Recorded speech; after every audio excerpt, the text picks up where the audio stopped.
Hi everybody. This is the morning show, and damn, chat got started before I did. That's new. That's actually kind of cool. It makes me feel special. Oh my god. I'm late by a minute. Man, shut the hell up. Let me get caught up. Let me get caught up with this. I wish I had a good Chinese place that delivered nearby. See that's the beauty of living in the Bay Area. So well, okay, it's one of the small perks of living in the Bay Area is that, like the whole sharing of delivery services like DoorDash and whatnot, it's huge here. Like they'll deliver McDonald's, they'll deliver like stuff that you normally don't have delivered. They'll deliver Starbucks. They'll deliver whatever you want, as long as, yeah, they will deliver whatever the hell you want around here. It's amazing. Anyway, what's up, everyone? It's good to see everybody. It's always a welcome sight to see all your smiling faces and stuff. And okay, yourself from YouTube. What's up, Pickled? I'll probably interchange names like forever, but it's always good to get a new viewer over here at the channel. So it's good to say hi to everybody. So let's talk about the whole allied race thing real quick. I mean, I do expect there to be more races to be introduced at some point. Like I said, you know, I don't expect it to be delivered through the allied race format every time. But if we were to go that route, this isn't too loud, right? The music, it sounds kind of loud. I hope that it's not introduced as an allied race like all the time, because I don't like that particular format, because it feels restrictive. There's less for Blizzard. There's less for Blizzard to play with, and that, you know, I think it happens to be this YouTube video that is like strangely loud. Let me switch to like something else. Let's see if it still sounds like that. It's good. All right, cool.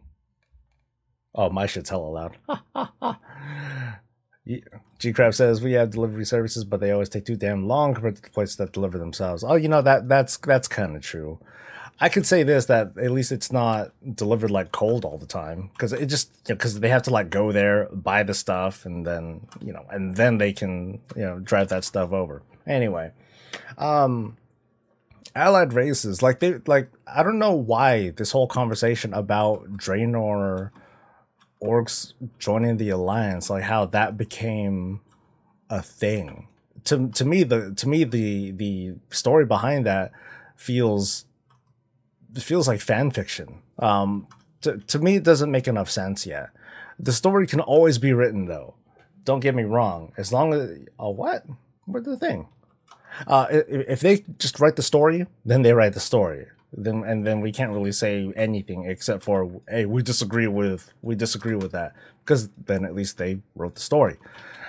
Before that, though, Alliance orcs, I don't see it. Like, I think the prevailing, you know, this theory revolves around Saurfang leading like rebel orcs, or, you know, a different orc clan against the Horde. I don't buy it. I mostly don't buy it because the core of who Saurfang is his people. You know, he's always been about saving, you know, saving his own. And you know, he's pro Horde too. I don't see him turning his back on the Horde. I see him more like, I'm gonna fix it from within, not freaking open rebellion against them. That's the main reason why a theory like that doesn't fly with me. It's fun to talk about, it gets lots of clicks, but as for like the feasibility, nah, not really. Most of my conspiracy theories revolve around the probable. Let's see, where's this next thing? You know what, I gotta say before I get to the comments, the greatest thing, the greatest buff to this damn profession is that glowing shovel thing. Oh, it feels so good. Anyway, Maybe doing in patches over an expansion as needed, unlocked at max level. Hey, no one you know. Hey, what's up, dude? That's good. Good to see you, dude. Horde can take gnomes, though. To be honest, I don't mind. If I get raiding or dungeons with gnome, I would just quit. Well, come on, dude. We have toys for that. You've seen, come on, Crab. You've seen Mary use the coin of many faces all the damn time. So there's all sorts of stuff that he might be sporting.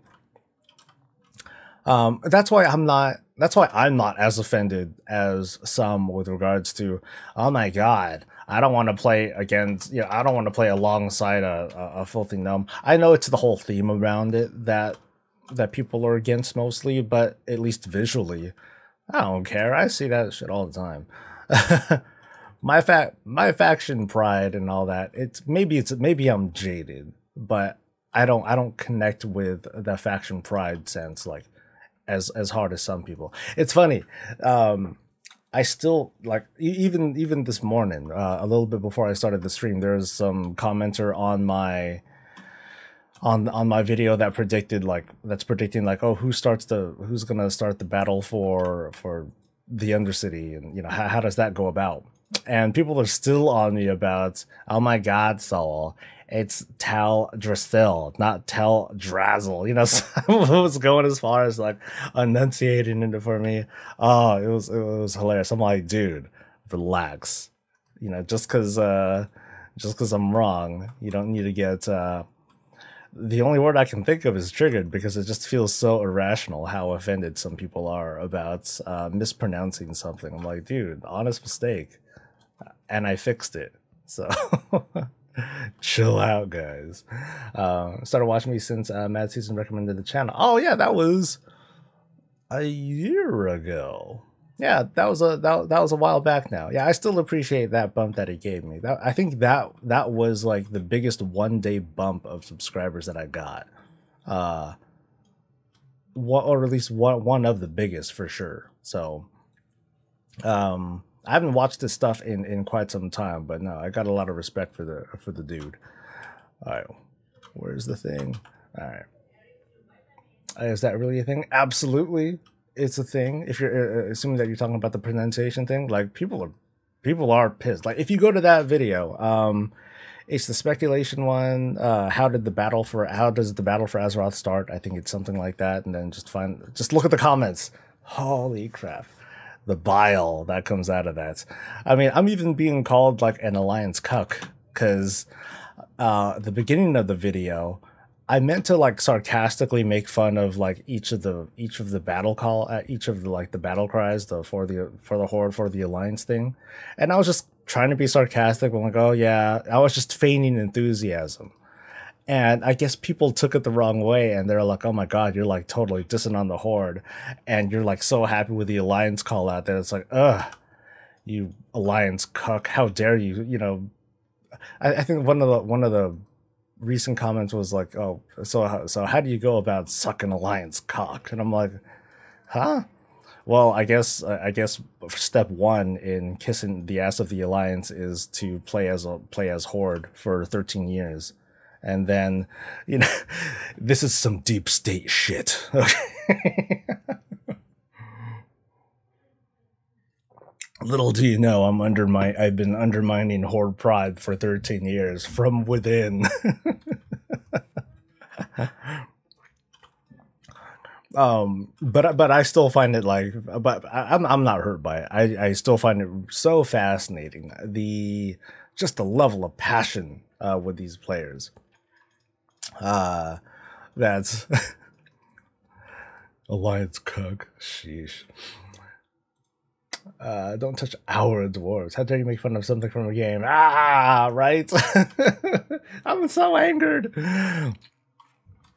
But it's okay. I do think it's cool to have like this faction warfare and this damn near irrational hatred for one another in this game, because that's the core. That's one of the pillars of the Warcraft franchise itself.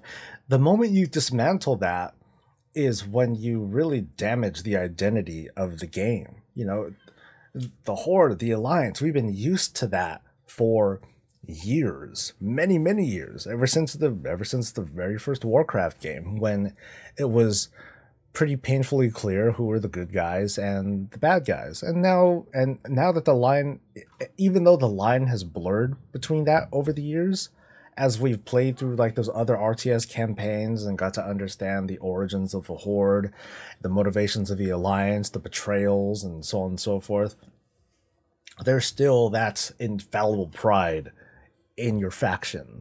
And I find that fun to look back at and study. I'm not ready to talk about it in a video because that's just asking for like hatred in part of like everybody.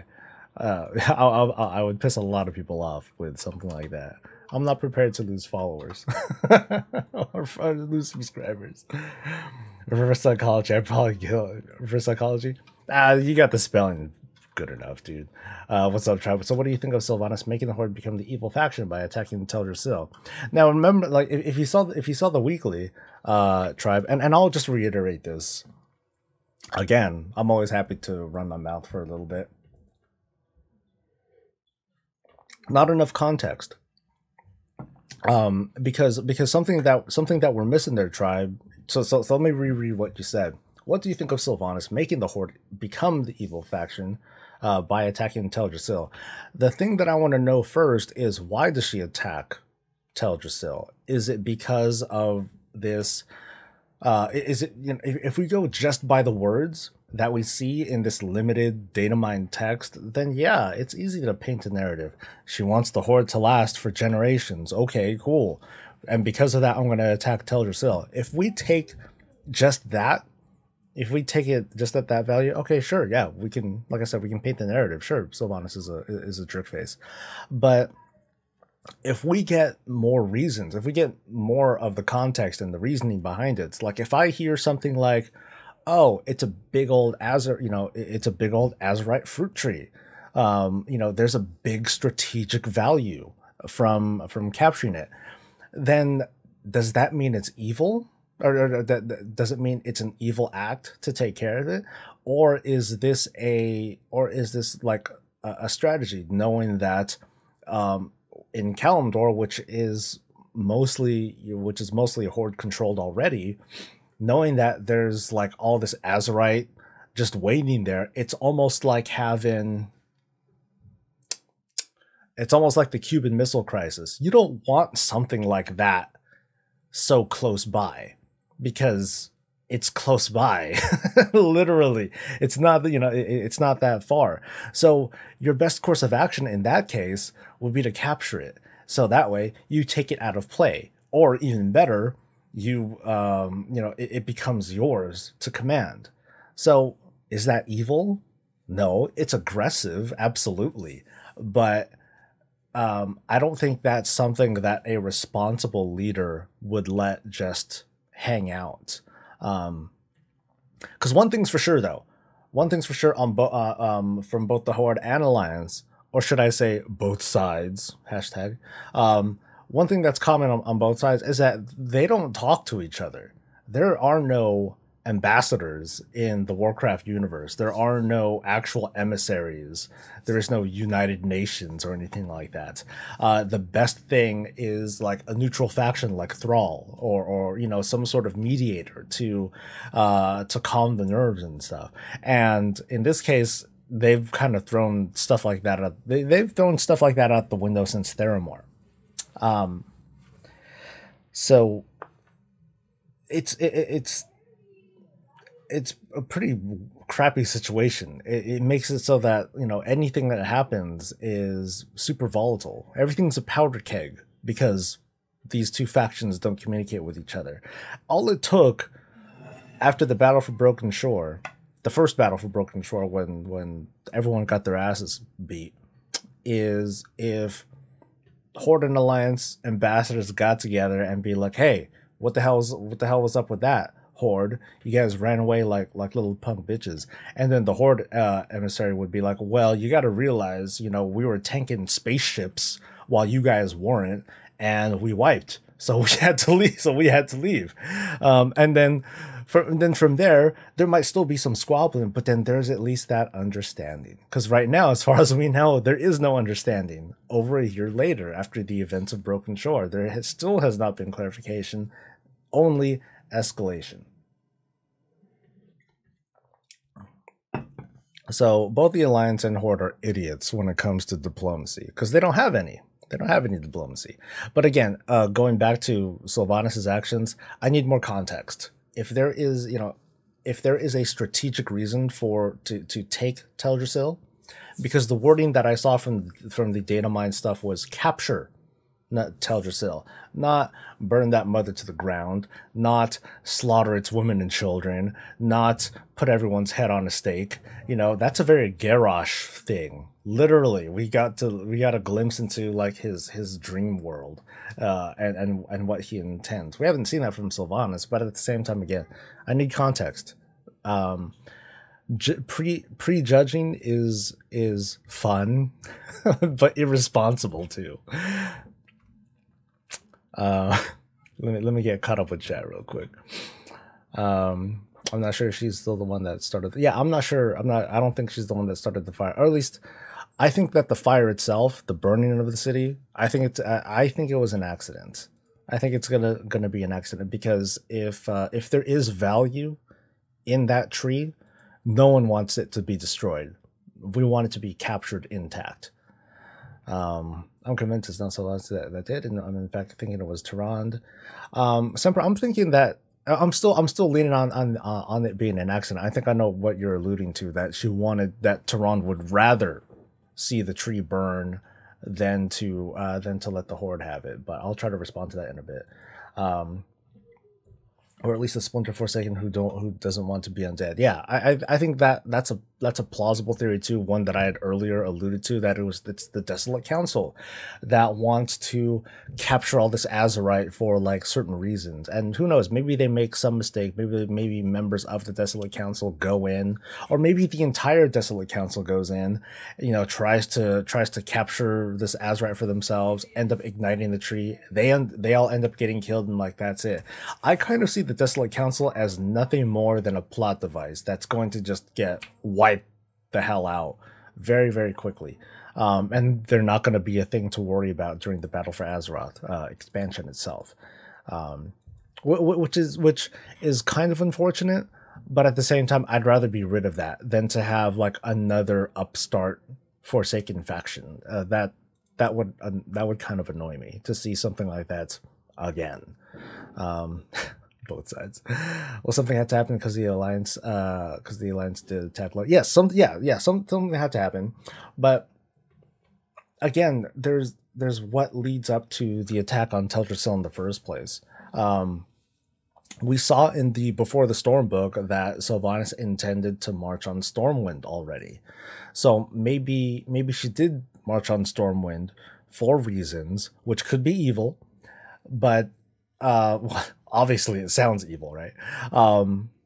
But yeah, she marches on Stormwind, and then the Alliance retaliate with doing something else, and then the Horde retaliate by attacking Teldrassil, and then the Alliance retaliate again by attacking the Undercity. So there's a lot of unknowns to figure out before we can decide who's the good guy, who's the bad guy. But then I'm already jumping to the conclusion that it's not good or bad. It's just these are the motivations of the Horde and Alliance, and just because they happen to contradict one another doesn't make one side necessarily good or evil, but it does split these two sides into very polarizing camps that paint the picture of the other side being the bad guy. It's partisan politics. That's all it is, where you paint the other side as the bad guy, regardless of what the facts are.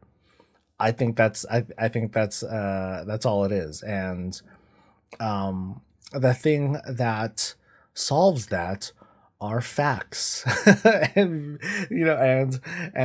information. Once we get all of that, then we can look at everything on the board and be like, okay, Sylvanas is a punk ass bitch, or Greymane is a manipulative asshole or something like that. So we'll get to that. It's fun to talk about, though. Don't get me wrong. This is fun to talk about. I like telling people that they're wrong and then find out that I'm wrong and all that, because then I get to be like, oh, I was wrong, you guys are right. Oh, good game. But not often do I get to that handshake part. Some people are like, oh yeah, you're so wrong, you stupid cuck, ha, rub it in your face. I'm like, dude, this is all for fun, guys. I don't know what you guys are trying to have, but I'm just trying to enjoy myself over here. Sylvanas didn't burn down the world, and the Night Owls did keep her from getting all that sweet Azerite. Yeah, Moss. That's dependent on the whole idea of the Azerite fruit tree. Hashtag Azerite fruit tree. If that's a thing, then oh yeah, there's a definite motivation from the Night Elves to be like, for a strategic value. For them to burn it down, and that sounds like a really tough call in part of the Night Elves to allow their home to be destroyed for the sake of the greater good. But again, just like how Sylvanas sees a strategic value to go as far as capturing Teldrassil, Tyrande is gonna make that hard decision to burn that motherfucker down. For the sake of the greater good. So I think that's really interesting. I think it's really interesting to see. It'll really paint Tyrande as like the super good guy. It's like, oh my god, she sacrificed everything, and then she became a Sylvanas hunter. That's what it's going to be called. New class, Sylvanas hunter. You know, that stuff would be fun. All right, let me get caught up again here. I remember the WoW art when she was burning Sylvanas as well. The Sarafang were standing together. Surely he wouldn't do that. This is no one, you know. This was that screenshot that you're talking about.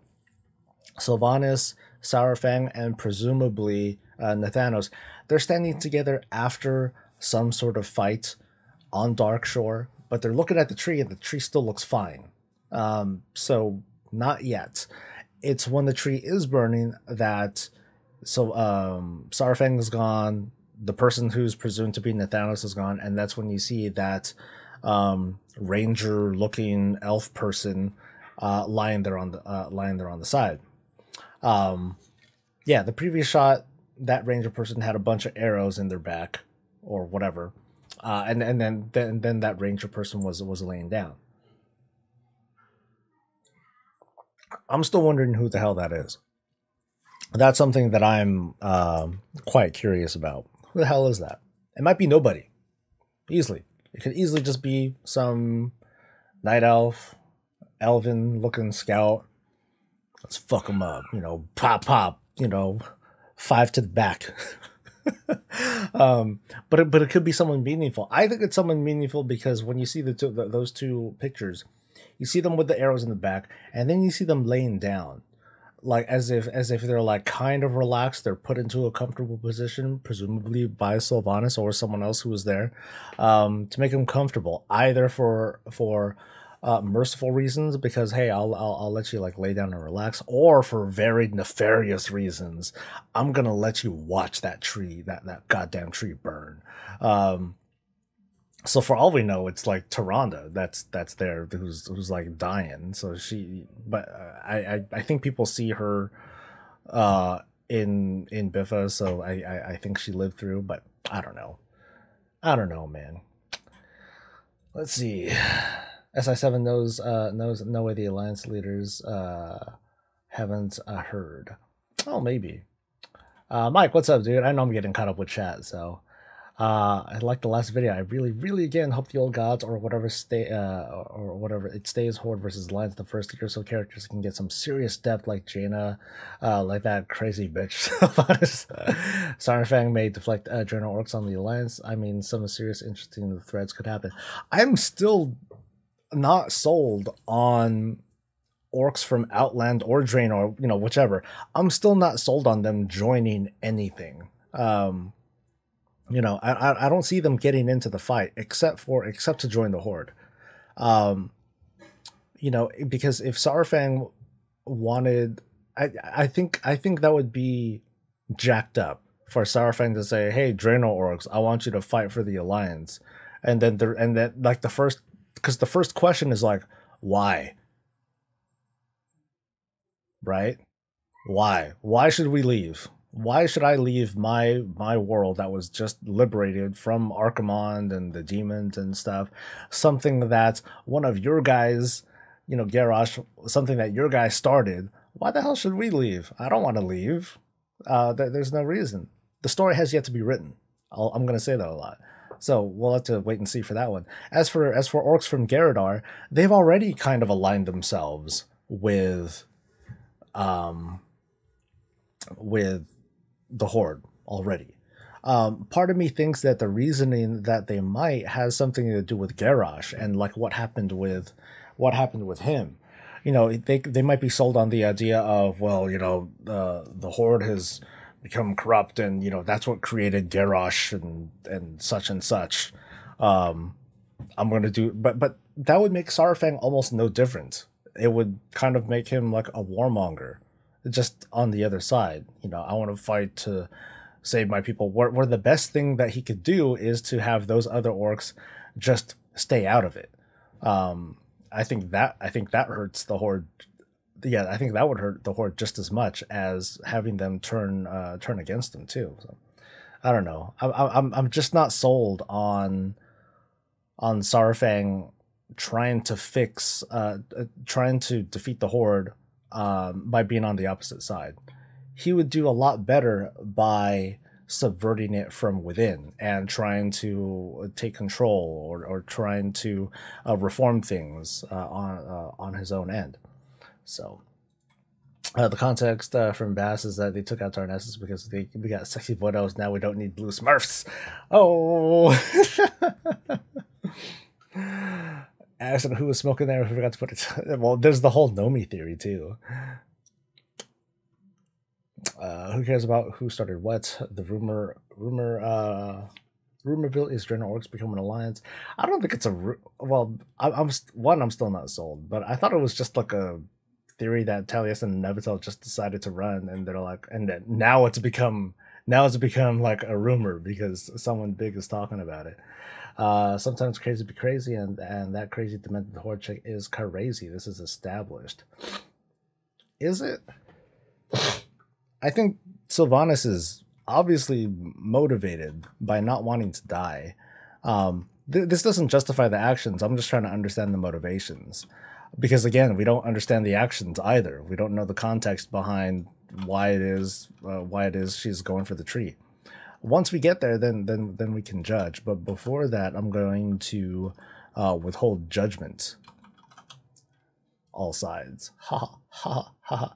At least you say that you're wrong, so people just won't admit that. I mean, that's the fun about speculating is knowing that you're probably gonna be wrong. There are some things that I speculated that I am glad that I'm right about, so I'm like, in your face, effers. This isn't much of a spoiler, but people have. I said this already before, but people were saying, "Oh, the Alliance are going to invade from are going to attack the Undercity from Gilneas because that makes sense." I'm like, no, it doesn't. No, it doesn't. They're going to attack from the beach to the north. They're going to, you know, annex those areas up north, and they're going to march their way south and probably take Brill with them. And at least according to that Dynamine map, that's what's going to happen. So if that was a spoiler for you guys, sorry, but I have no regrets. You're right. There's no way the Night Owls would destroy a world tree. And I don't even know how. Like there's that too. How do you destroy? How do you ignite a landmass that large? The only two practical things that I can think of are dragons and the tree itself being flammable, as in, you know, it's an Azerite fruit tree. Hashtag Azeroth fruit tree. Those are the only things that I can think of. So yeah, it's there's also the how you destroy. You can't just throw freaking plague bombs and catapults at that thing. You can't catapult the tree because it's way up there, right? You gotta destroy it from within somehow. You gotta set off a bomb of sorts. Semper says, let's digest this then. What other reason could there be for Darnassus? There are no natural resources. The tree itself is corrupted and bound to die eventually because the other world trees Tildrassil didn't get the blessing of the aspects. Well, I mean, it did get like the whole steroid effect in part of the druids, right? That's how the tree came up originally. And I feel bad. Like I regret my error in saying that Teldrassil is old when it's like hella not old. But anyway, that's almost beside the point. The where's this thing? To me, the reason for Darnassus is the reason to take the tree, which is what is in the data-minded information, is again, Azeroth fruit tree. There's a strategic value in capturing it. Nothing more. That alone would make it worth capturing, because otherwise, if they just wanted to capture it, then Garrosh would have been a lot more aggressive with not just taking over Ashenvale and Darkshore, but to march straight over to Teldrassil and just take that. The thing is, though, he didn't have the means to take it out. Even that mana bomb, it took out Theramore. It blew that thing up, but without understanding the scale and size within when you translate the actual lore to what we see in game, we don't know if the mana bomb would have been big enough to destroy Teldrassil. It was obviously enough to take out Theramore, but we don't know actually how big Theramore is lore-wise. We just see the interpretation or something. You know, we just see the interpretation in game. It could be your sister. It could be just another. Yeah, it could be nobody. Tomorrow, likely to be Chandra's feather. It could be. It seems. To be honest, it seems a little random, but I don't know. I'm not gonna say one way or another, but it could be. We all know it was nobody fucking up a celebration feast. Someone's speculation when we have our answers. You were in Western and Eastern Plaguelands for the first time in my 9-year career, and I saw we had some orcs as trainees, and that always was the case. Was that recently added? So orcs have been on the lands before. I thought that's the Argent Dawn, though. Everybody joins the Argent Dawn. There are no that's just like that's also saying like the Cenarian Circle is like Alliance. The Argent Dawn isn't automatically Horde or Alliance. There are a lot of neutral factions that don't necessarily take sides. Those are the instances where you take care of like the greater good. The Knights of the Ebon Blade, they helped bring down the Lich King, but they didn't take sides. You know, we definitely see some other examples of that with like the Death Knight Order Hall campaign, where it's not them fighting Horde and Alliance, it's them fighting Paladins, which could be either faction. I mean, one of the last people that you fight through. You fight through a human paladin, you fight through a blood elf paladin, and so on and so forth. So I see folks like the Argent Dawn as very neutral. So anyone can join, really. Yeah, Gnome set the tree on fire as always. Millhouse Mana Storm. Yeah, probably him. Or is it his sister or his wife? I forget the context behind that. Sarfang says I can overthrow her, make the Horde how we want it to be. I still don't see it like that. I think if Sarfang did want to turn people against Sylvanas, he would probably start with talking with the other faction leaders. It's like, hey, Lorthamar, you're a pretty stand-up guy. You know, can we talk? You know, or like Bane Bloodhoof. Like, hey, you're a reasonable guy. Let's talk about this. The approach that Sarafan takes, if that does happen, it's I'm gonna prejudge and say that he's an idiot for going that route. There are bloodless ways. You can shed less blood by trying to fix things from within, because that's the whole idea. Fix it from within, as opposed to creating another faction by siding with the Alliance, who have been killing your people for years. I mean, it's like, hey, Outland Orcs, Maghar, I want us to join the Alliance. And then the Maghar will be like, you kind of forgot that we're the people left behind while the rest of our people marched off to war and most of them got slaughtered, and now we're gonna fight the survivors. That doesn't make enough sense to me yet. I'm not sold on it yet. Let's see. No, those trainings for the Argent Crusade. See, I'm hella behind on chat. God damn it.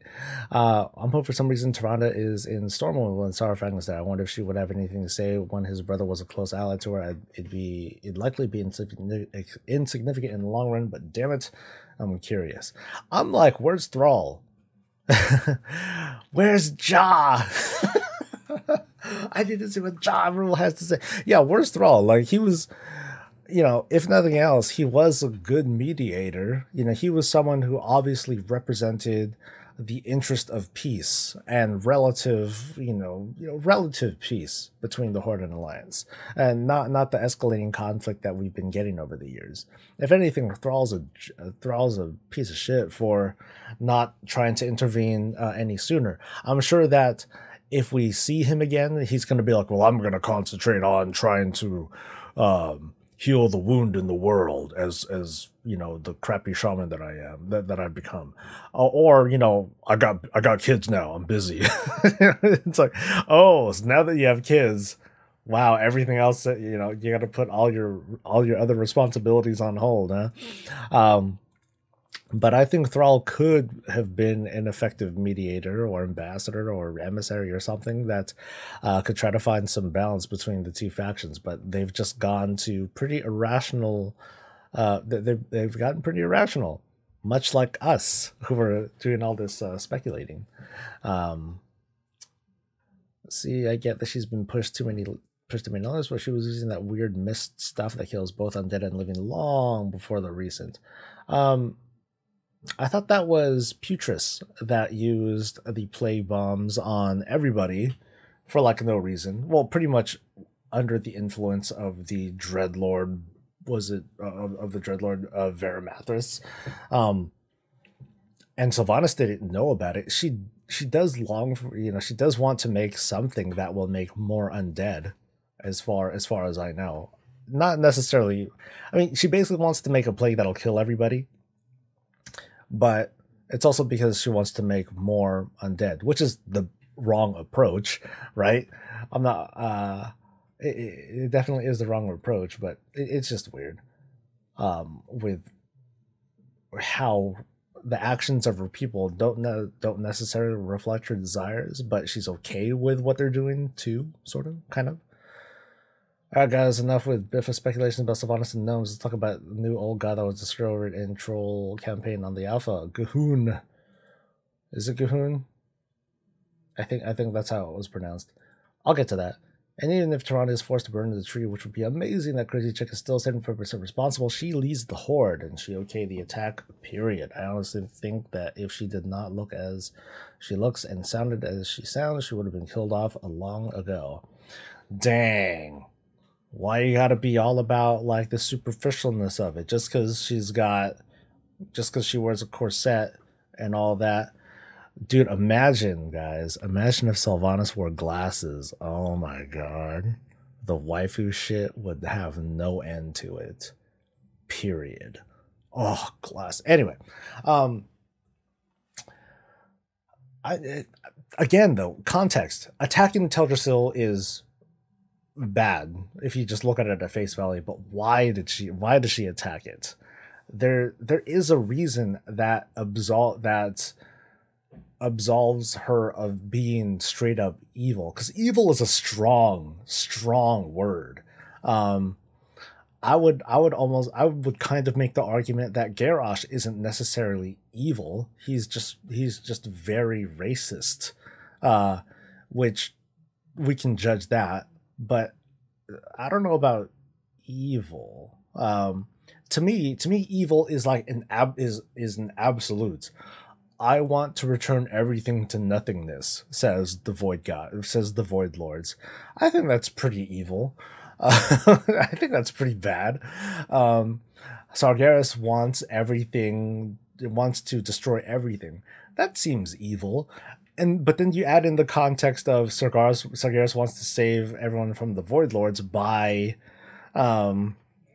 destroying everything so that the Void Lords have nothing that they can possess or take over. That's very questionable still.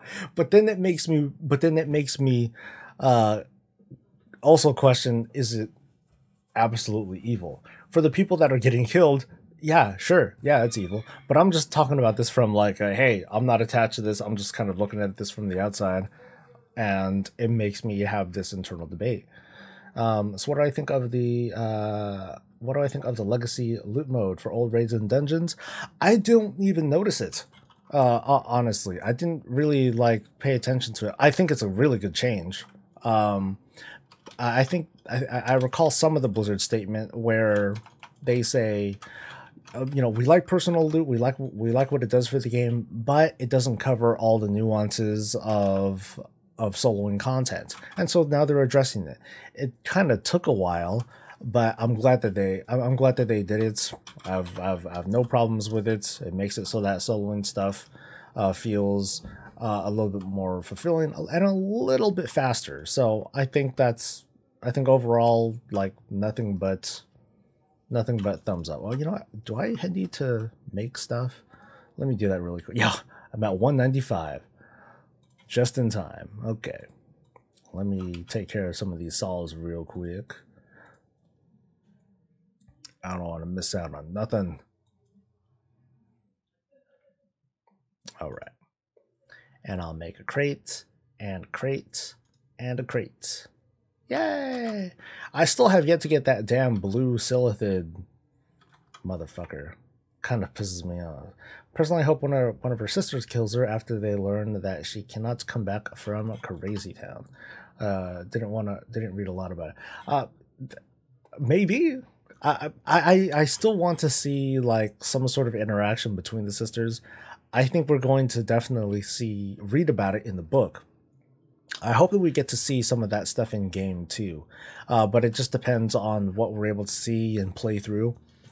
Because I think at least getting those kinds of cinematics in WoW, it's more like stuff that we play through. I'd rather not see so much of a push to have the narrative be displayed, you know, like book stuff be in game too. Because then I don't want WoW to be like this big cinematic, you know, a series of cinematics and a series of cutscenes that I'm not actually playing through. That kind of cheapens it for me. Oh, I'm going to go to that good one. I still don't quite get what these gold dig sites are for. It's like, do I get that much more stuff? I don't really notice, but oh well.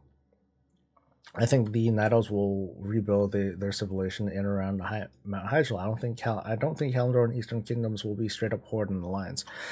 I have a feeling that my prediction, my actual prediction for what's going to happen with the Night Elves and the Forsaken is that they're not going to have a home during Battle for Azeroth. They're going to have little tiny settlements and all that stuff, but I think they're going to be either scattered, or they're going to all migrate to an existing faction city or like some big ships. So I do expect Gilneas to be like restored and retaken, and the Night Elves will just settle there. But they're not going to have. But it won't be a permanent home. They're just going to be there for a while, just like how the Gilneans were over in Darnassus for a while. The Horde are probably going to mostly go to Orgrimmar, the way I see it, and And otherwise, you're just going to see them like all over the place. You're going to see them settled in multiple capitals, multiple places. They're gonna sell. I think Blizzard is going to sell like the story of the tragedies of Darnassus and the Undercity, where you're going to see a displaced people, and that's going to motivate the Horde and Alliance even more to like fight each other. I can see that. I can see something like that happening. But over time, yeah, maybe they'll find a new actual capital. Maybe not, though. Honestly, with all this deduction, I really hope it's a neat way for them to rebuild and use new art assets to update old and ugly zones. I'd like to think so too, that eventually that they revisit stuff meaningfully, that it's not just an update just to update it, that there's actual stuff to do there, that there's more quest content and story content to experience there that justifies going back to these areas multiple times. Because doing it would feel like kind of a wasted effort. Because in my opinion, that's what Cataclysm was. It was a lot of wasted effort. Redoing all these quests, redoing pretty much every quest and every zone, and not everyone got to experience that. I'm barely starting to experience that now, with playing through allied races and having a reason to level through stuff, and the level scaling. It gives me a good incentive and a much more enjoyable experience with playing through. But at the time, I was like, hey, that's great, but I'm not going to do any of it. What about the new stuff? So as long as it makes sense for the most players, then I'm totally down for it. Sylvanas never used the plague. Yeah, that's true. Do the Exodar in Kalimdor. Oh, okay. So you're talking about where Tribe is talking about where these displaced races will go. Yeah, it's feasible. I guess the most feasible place for the Night Elves to go would be to Azur-Mistyle and the Exodar, because it's close. Simple as that. And for consistency, the Forsaken would run over to Silvermoon, and then they would have their little adventures there. It would kind of suck, because those are the cuts, right? That's like the edge of the frontier. That's like the outer worlds. Not a lot of people go there. There's not a lot of interesting stuff there. But then if that justifies updating those zones and making them flyable, and like redoing them, then that would be really awesome. But who knows? Yeah, it was just an Anakin quote. I don't know what's gonna happen. Just wait and see. Now at the Rat Gate, there's a yeah. Semper's just clarifying for Mike like what's going on. Thrall this kid, he wants to raise his kid's soul. Don't forget to run for the next 16 years. Thrall left when Metzen retired. Yeah, it's a bummer. Well, I heard something vague about Metzen like coming back for like voice work. I don't know if that was for WoW necessarily or like for Overwatch stuff. I don't know, but I'm probably wrong about that. It's just something that I think I heard about. Maybe I dreamt about. Thrall is chilling with Khadgar. Yeah, like no one's asking that. Like people just kind of wrote off Khadgar as like, hey, he's just gonna read some books and just kind of try to figure out what's going on with the world. Where for all we know, Khadgar is the one that's like, oh my god, like I'm reading this stuff about what seems to be Azeroth, and it's gonna cause all these problems. I better burn down the tree, and he does. So for all we know, Khadgar's like, no, I'm doing the right thing, I swear. And everyone's like, wow, good going. After all the good that you did for both factions, you really had to fuck this one up, Khadgar. Smooth move. Yeah, no one's saying it's Khadgar. It's probably not Khadgar, but man, it would be interesting if it was in fact him. He'd be like, oh, I thought I did the right thing. And then he twitches, oh, chaos, the burning. And then he turns into an ogre. Oh my God. What the hell's going on? Talk about jumping the shark here. Since Khadgar has no sides in Biffle, the only side he has is his own, man. He's gonna restart the Burning Legion. Soul, I know you can find out, Soul, if it was Bob that burned down the tree, wasn't it? I can't. I'm not gonna say, because then I'll get killed. Bob's fine. He didn't do shit, dude. He's cool. He's cool. But you know what? That reminds me of a gag. You know what? I'm gonna do that gag for tomorrow's weekly. You might like it. Let me just do this now. Set up some notes. So a little bit of behind the scenes stuff. Like I'll take like a couple of notes on like things like, hey, here's the featured YouTuber, and I have one this time. Let's see.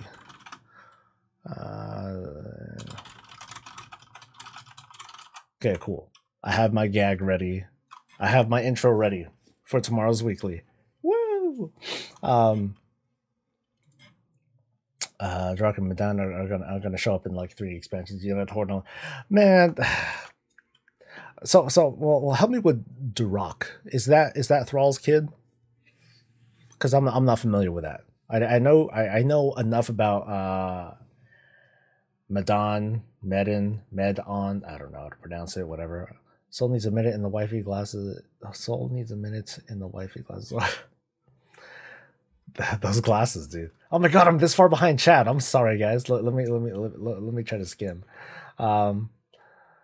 You know, Bob's been kind of distant lately. Maybe we need to find him and about on trial. Put him on trial.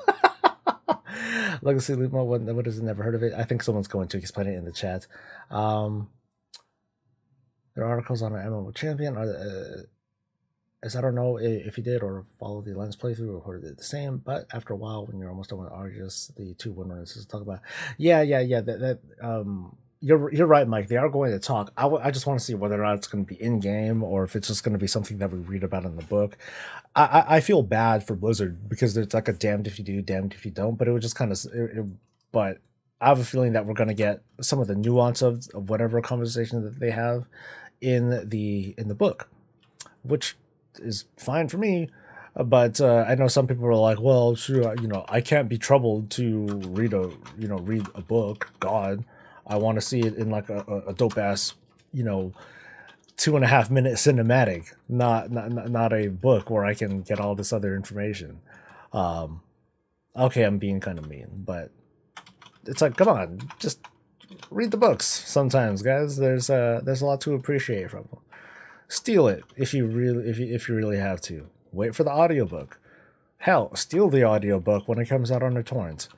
If I could and I had the talent for it, then I would just read the whole damn thing and make my own audiobook for these books.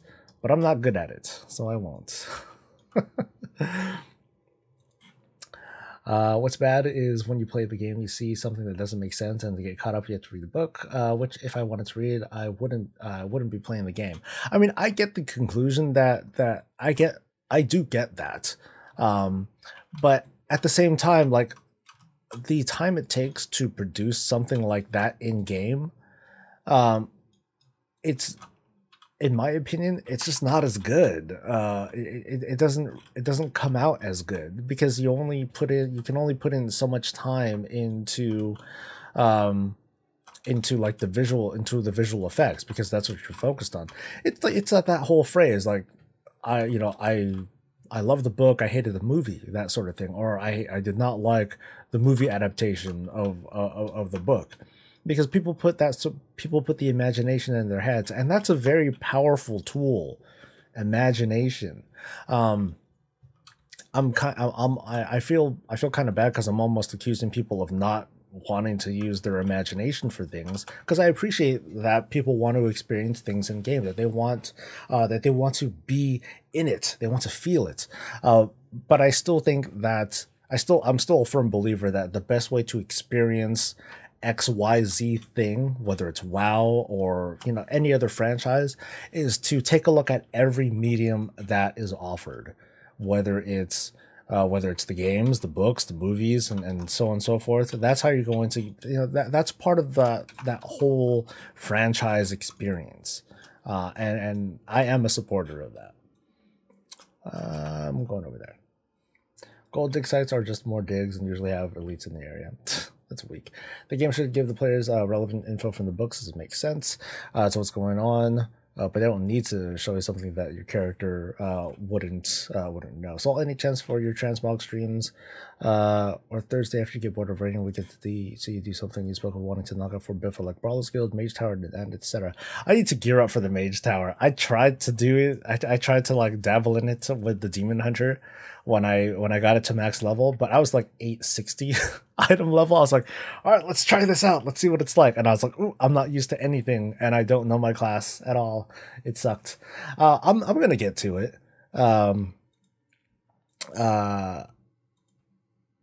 Let's see. As for the raiding though at night, those streams, it's still gonna be for the guild. We might do different things, but more often than not, I'm gonna be doing things with the guild. So that's going to include raiding or transmog runs and like older raids, time walking, etc., etc. But first and foremost, during the night streams, it's guild first. It's whatever they're up for doing, and for the most part, it's been raiding. They're still itching to play and do stuff with alts. They're getting kind of restless with wanting to hang around with them.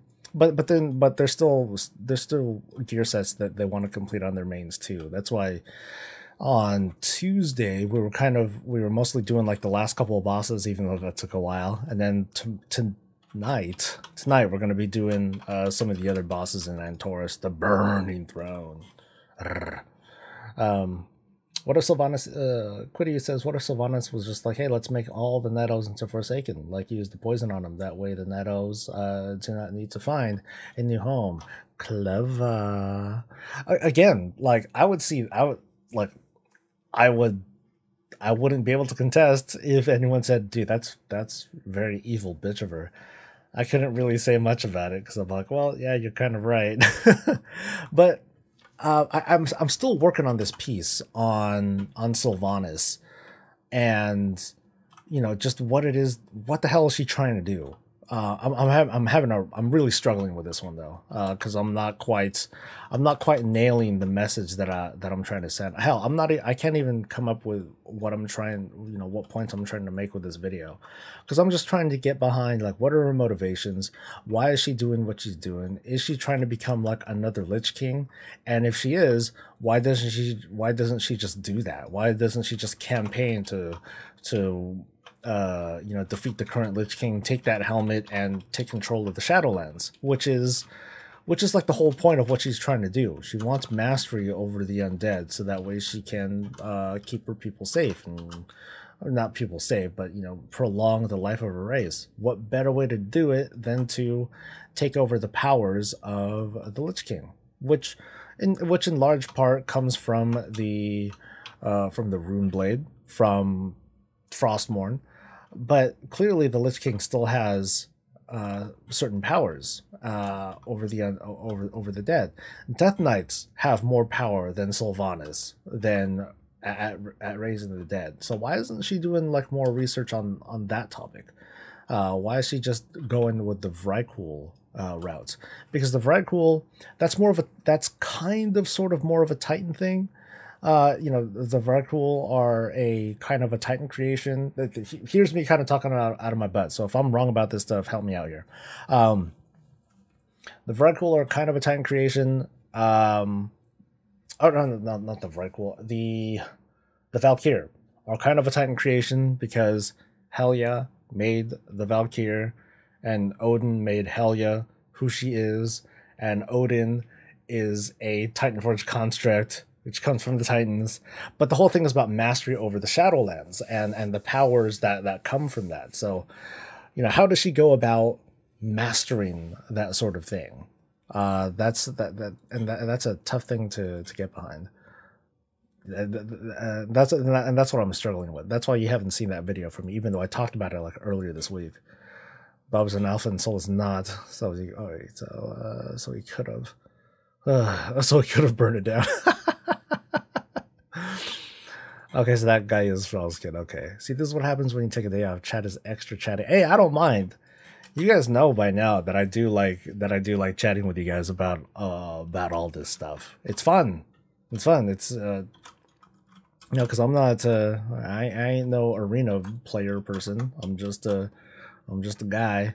I'm just a fan. But I do like talking. It's a lot. It's quite enjoyable. It gives me an excuse to like not have to perform and play and stuff. I can just talk.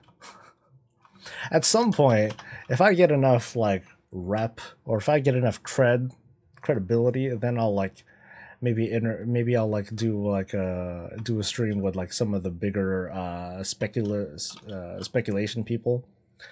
The hesitation that I have is that these folks are passionate.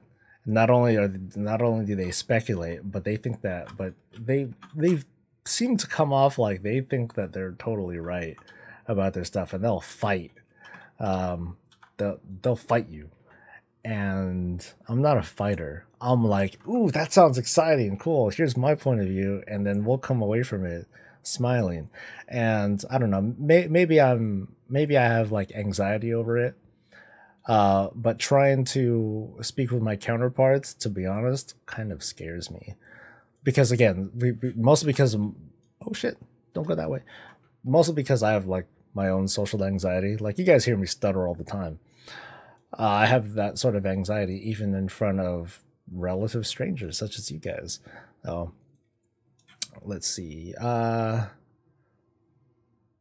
Zooming on the mug again. Okay, hold on. I'll do it while I talk for a bit, and I'll pull that out too. Anyway, did I record the raidcast yet? Yes, I did, Quiddy. It's actually ready to go. I'd say like in a couple of hours, I'll put it out. Like it's ready to go. The patrons can look at it right now, and I have it available for I posted it on my guild's Discord, so they can look at it. But I'll make it public in the next few hours or so. But yeah, I thought it was good. We talked about all that stuff. We talked about like the raids and how we felt about the fights from a leadership and a tanking standpoint. So I think it's kind of interesting, even if we're just coming from a heroic perspective, which I know is limited, but I think there's something to get out of that too.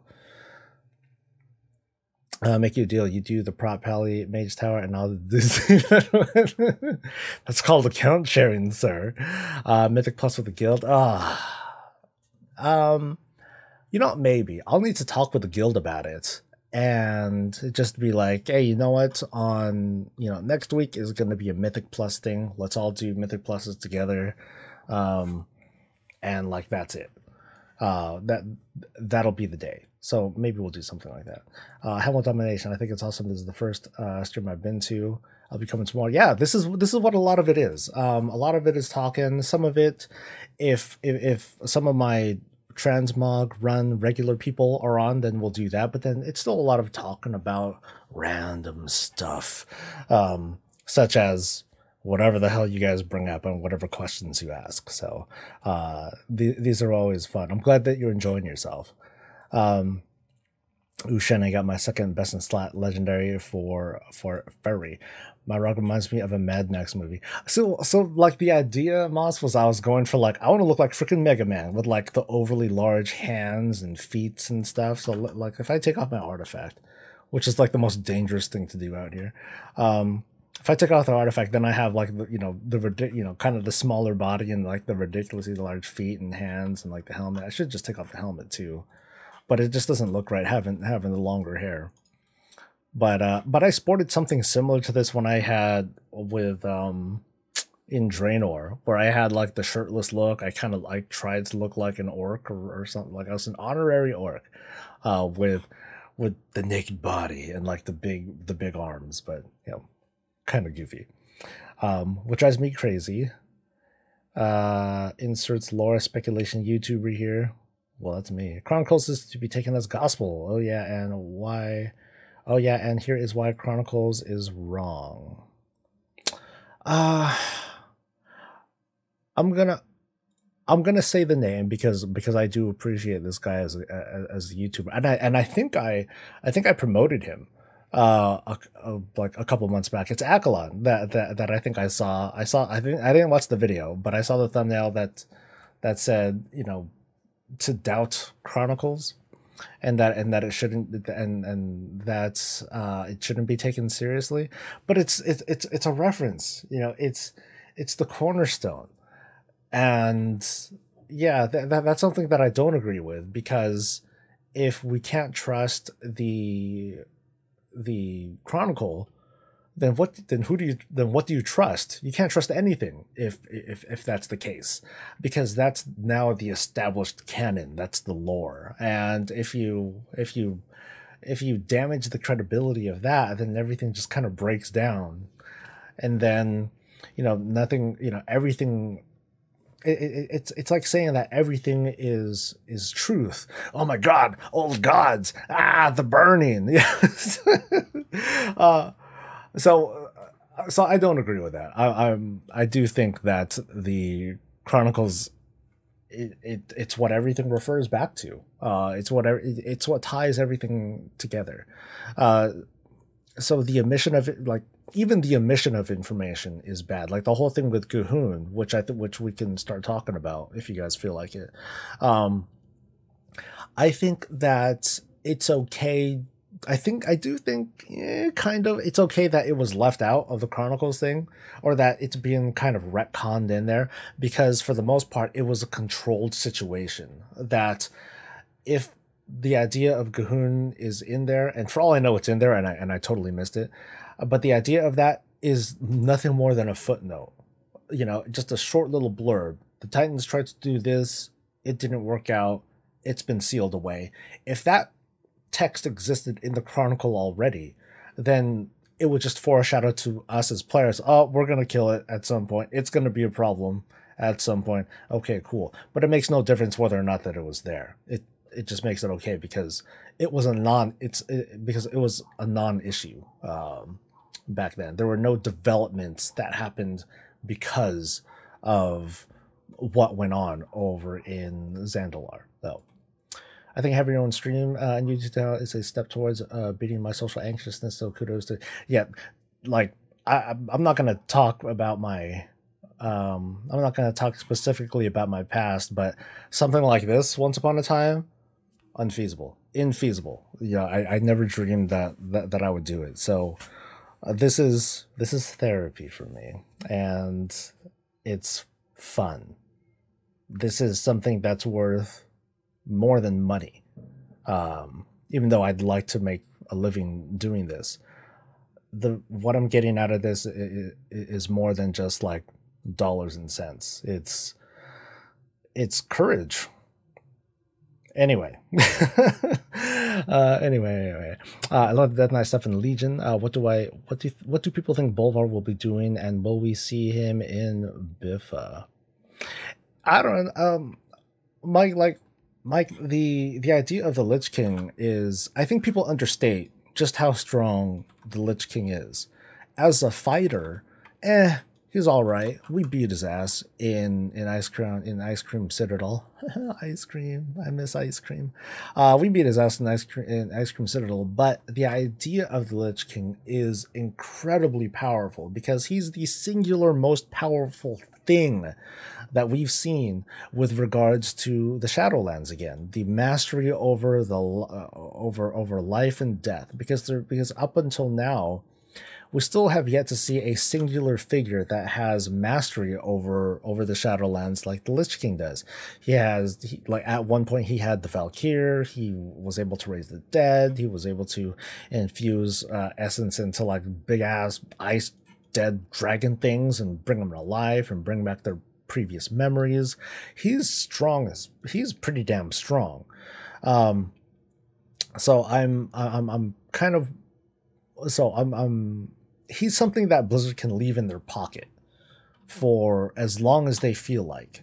And then at one point they could just be like, all right, let's have the Lich King do something. Let's do something with the Shadowlands.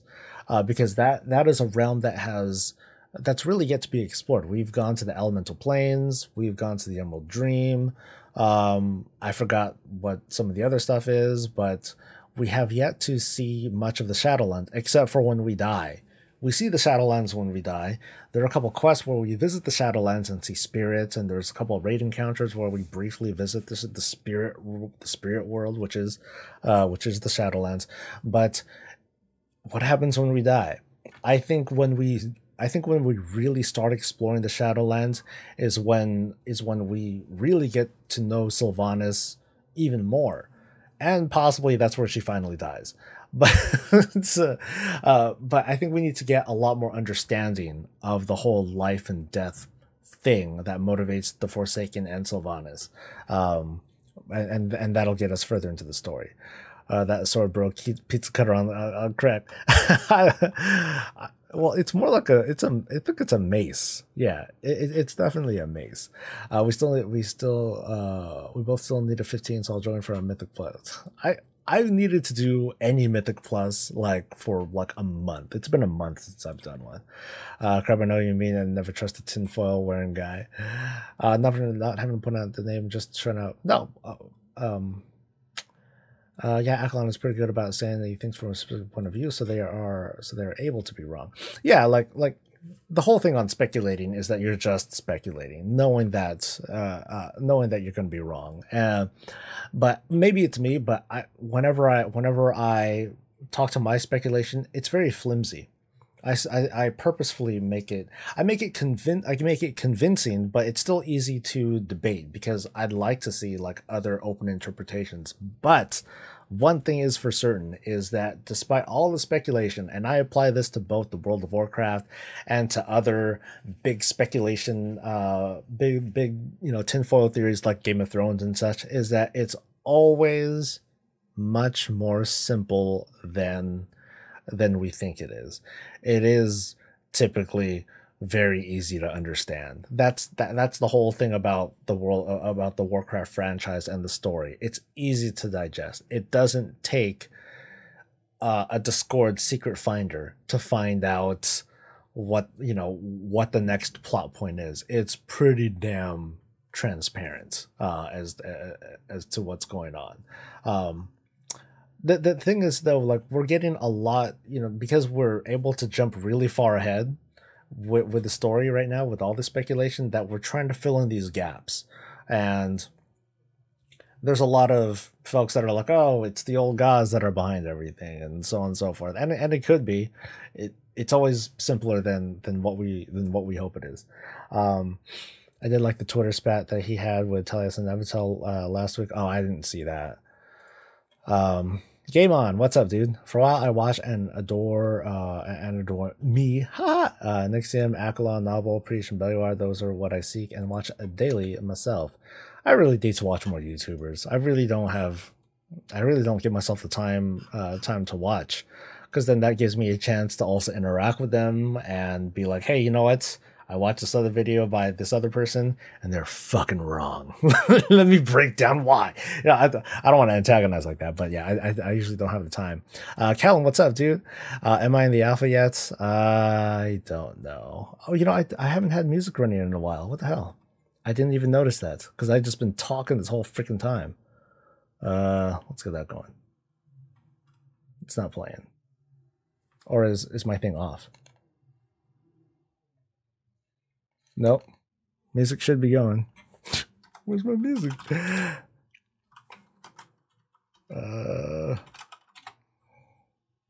Oh, because it was closed. Yeah, good going. Okay, let me try that again. While that thing tries to kill me. Hold up. Wait. Do. Oh. All right, so you guys can listen. But I've been listening to the damn sound of my voice this whole time. But anyway, I walked into Dairy Queen. Oh, I haven't heard of Dairy Queen in forever. So anyway, I walked into Dairy Queen last night and told the person at the counter, I want the most stupidly chocolatey thing that you have. And she said, do you want it made with chocolate ice cream? And I was like, well...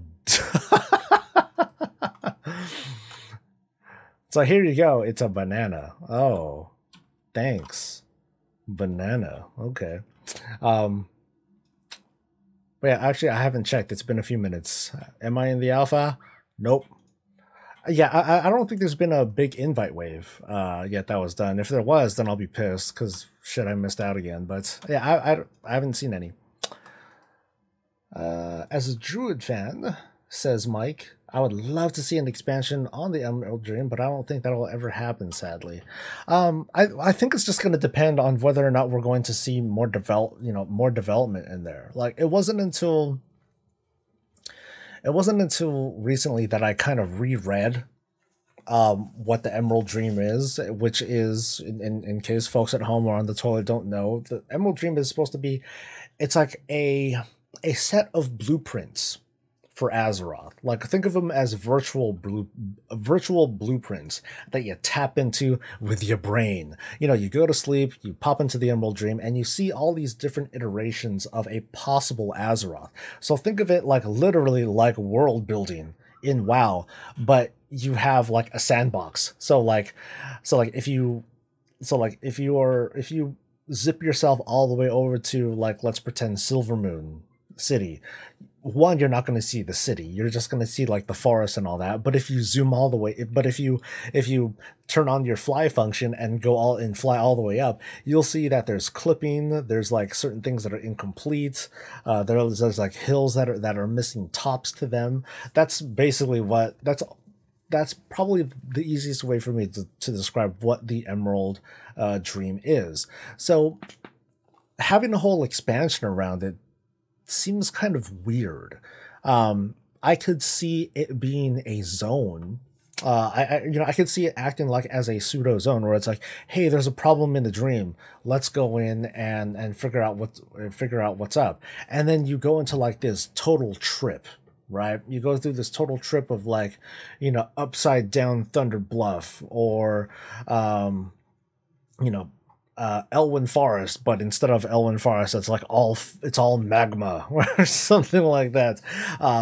So it gives Blizzard a chance to have like these really trippy themes to it, as well as the whole foresty theme and all that, because Emerald Dream.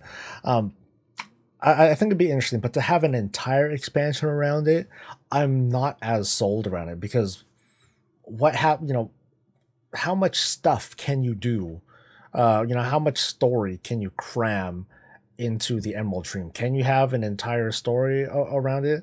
Or are people going to look back on the Emerald Dream expansion and be like, dude, the whole thing was just like a fucking acid trip. This shit sucked.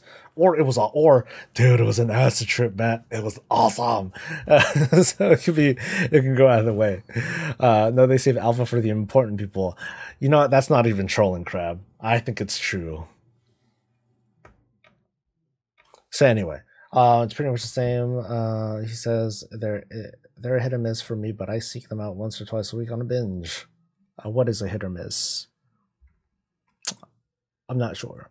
But what just happened in Legion and with Xavius, I doubt that there's enough to go on for an Emerald Dream expansion. Taliesin is, I leave my wife alone. Kelithrin, what's up, dude? I'm good. I'm busy, like with all this talking. There's so much talking to do in today's morning show. It's pretty nice. It's a lot of fun for today's show. This is one of those shows that I'll definitely like archive and deploy tomorrow for people on YouTube to like listen and talk to.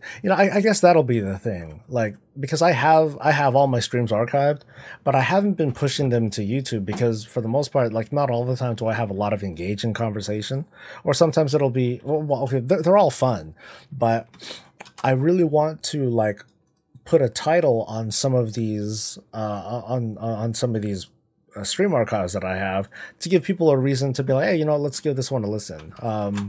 But maybe it's just my kind of anxiety of like, I don't think anyone's gonna give a shit about it. But I'm gonna try to be better about it, and I'll start with this one. So this stream that everyone's been joining me on, I'll put this one out tomorrow because I have to wait 24 hours, otherwise Twitch will like get mad. but I'll wait 24 hours, then I'll put this thing out for everyone to enjoy and listen to. Because yeah, lots of cool conversations that are coming out of here. It just sucks that I don't have like the chat on screen for everyone to like read and stuff. Let's see. The only ones that I watch are Soul, Preach, Tellius, and Nevitil, and Sean. Sean, where you at? You just got called out. You just got some love, man. What do I hope that Chronicle 3 covers? My estimation is that Chronicles 3 is going to cover like up until pretty much the present, like up until like right before Battle for Azeroth. So I think it's going to cover a lot of stuff, which kind of sucks because now we're really getting into like World of Warcraft-ish territory, and there's just so much there that I'm afraid that they're gonna that they're gonna skim over too much of this history that we've all been playing through, not just reading about, but actually playing through this time, because now we're coming closer and closer to the present.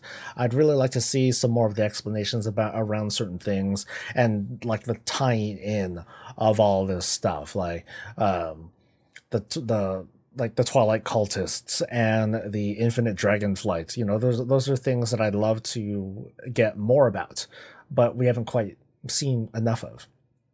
So let's see.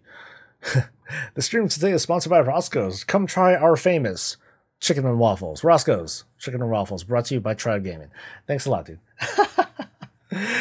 Ken, what's up, dude? Oh, there's Ken's anthem.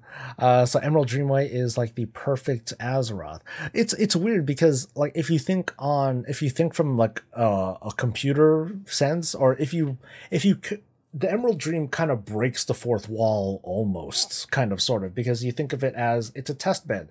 It's a series of different areas of here's Azeroth build 2118, and you know, it looks like this, but you know what, this build doesn't look very good, so we'll pull out build 20. So let's create build 2119. Oh, but then that was like really buggy, it didn't even load all the way, so let's redo this, and now we got 2120 that we're going to test out. That's that from a QA standpoint, from a QA perspective, that's what the Emerald Dream is. It's just a series of iterations of Azeroth, along with what they decided was like the reset of, you know, here's the version of Azeroth that's like the reset.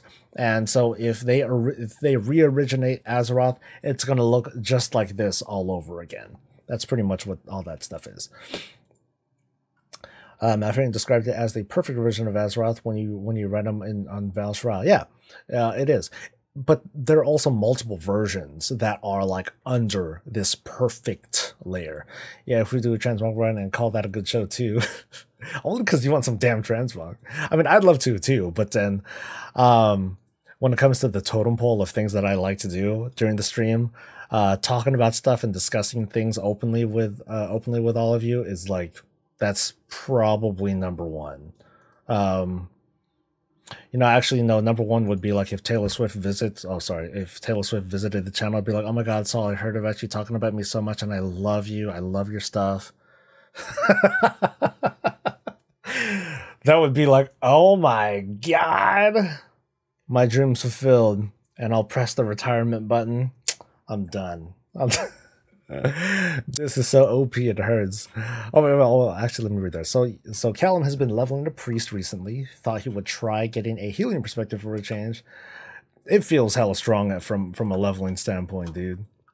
You just don't die. It takes you a while to kill some stuff sometimes, but it's very convenient to not die.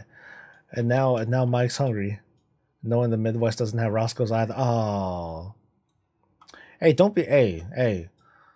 I'm sorry, but you just need to tell them to like open up a Roscoe's somewhere around there. And now you think you need coffee. You know what? My throat is kind of parched. Hold up.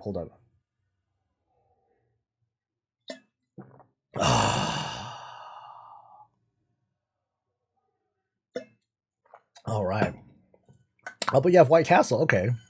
You know, I finally tried White Castle a number of years ago, and I was like, it's good, but it ain't as good as what the movie made it out to be, man. I just, you know, I should. Let's do that. Let's do that. I gotta go through this kind of trouble to like set that up because I want to try to hide a few more buttons. You feel me? But it just fit the theme of like the fake robot thing better. But I'll do this too. Yeah, motherfucking puppy. I wonder if the N'Zoth fight will take some part in the dream, aka all of the visions of the Yogg fight. You know, it sounds really, really, really likely that we're going to like fight N'Zoth directly, but part of me doesn't want to yet. I think it's too early to like have to feel like we have to do that. It can wait. I don't mind fighting agents of N'Zoth, such as Queen Ajara and whatnot, but I don't know. It feels like Blizzard rushes into like the next big bad villain way too much. I mean, I get the whole thing about fighting a villain that that makes the Horde and Alliance work together, or at least the Horde and Alliance to like settle their differences so that they can take care of this other threat. Maybe not a greater threat, but another threat that warrants their attention. I don't think it needs to be like this world-ending, you know, fuck you kind of boss that's going to cause worldwide destruction and all that stuff. It just needs to be something that pisses people off enough to make people forget about to forget about fighting each other for long enough to take that thing out. Again, I definitely see Blizzard putting us against another old god and having to put that thing down and all that stuff. But it's not something that I like. I'm kind of tired of it. I'm tired of having to escalate, going after the next big bad. Doesn't have to be that way. Hey, so you missed the morning show yesterday. Hey, you know what? So did I. It's good to see you, Kevin. I actually didn't have a morning show yesterday. I was doing a lot of stuff. I had a lot of stuff on my plate yesterday morning, so I just had to make the decision, hey, am I going to do a morning show, or am I going to, take the time off to take care of some stuff? So I took care of some stuff. But I am going to, one of the things that I did yesterday was do a podcast. It was me and just my co-tank Shad that were talking mostly about Antorus, the burning throne. And, we were talking mostly about Antorus and like our perspective of the raid, our impressions of it from a raid lead and a tanking standpoint, and it might be of some interest. So you can expect that in like the next hour or two. So you have a little something to look forward to. I was busy, and why is the song on repeat? I think this is Callum's anthem. Haha, Callum's in the building. Let's see. Where is it?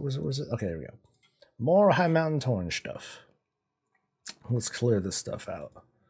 Yay! I finally got Max Archaeology. Woo! See, I'm serious when I tell you folks that I take my time taking care of some of this stuff, because this is how you prolong content. Take your goddamn time. Anyway, so I got some stuff. All right, let's do this. For my castle, you need to first buy a Crave case. That's a 30? Holy shit. Hold up. For real? White Castle Crave case. I want to look at this shit. Crave case? Craving on the go gets a whole lot easier with any 30 sliders packed in a convenient case. Nutrition information based on 30 original sliders. Holy fuck. Wait, really? 30 of those things is only 4,200 calories? So you know. If I were to do like an extreme workout day, and I haven't done those in a while, where I'm like going at it for 3, maybe 4 hours, doing sets and alternating for like a good 3 or 4 hours, something like this, I feel that, man. Damn, though. Okay, that's That's crazy. It comes in a goddamn suitcase. Holy cow. Sanford says, we have a local diner making American specialties, and I ordered a Philly cheesesteak from it. Yeah, never again. I've had it in the U.S. before, and even the bad ones there are 200% better than this one. Oh, that's a bummer. Why did it suck so bad, man? Because I mean, like the sauce, it's kind of a particular sauce that you have in there. Now I want a Philly cheesesteak.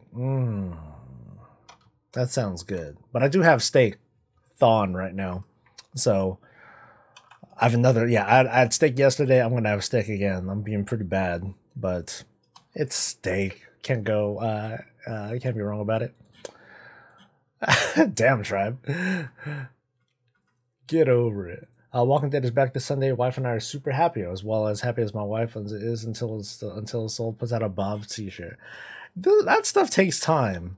I'll get to it, and then I'll like put it out on a tweet or something. If it seems cool enough to put out. Again, I need to make like a really decently stylized Bob silhouette, and then I'll show you. See what you think. And it'll be one of those like zero, you know, like I've been saying, it'll be one of those no profit shirts. It's not intended to make me money. It's for you. Buy it because you want the shirt, not because you want to support the channel. So it's a sort of thing. All right, no one's gonna make coffee. No one you know too is gonna make coffee. I still want a shirt that you ordered BlizzCon. Oh, you want one?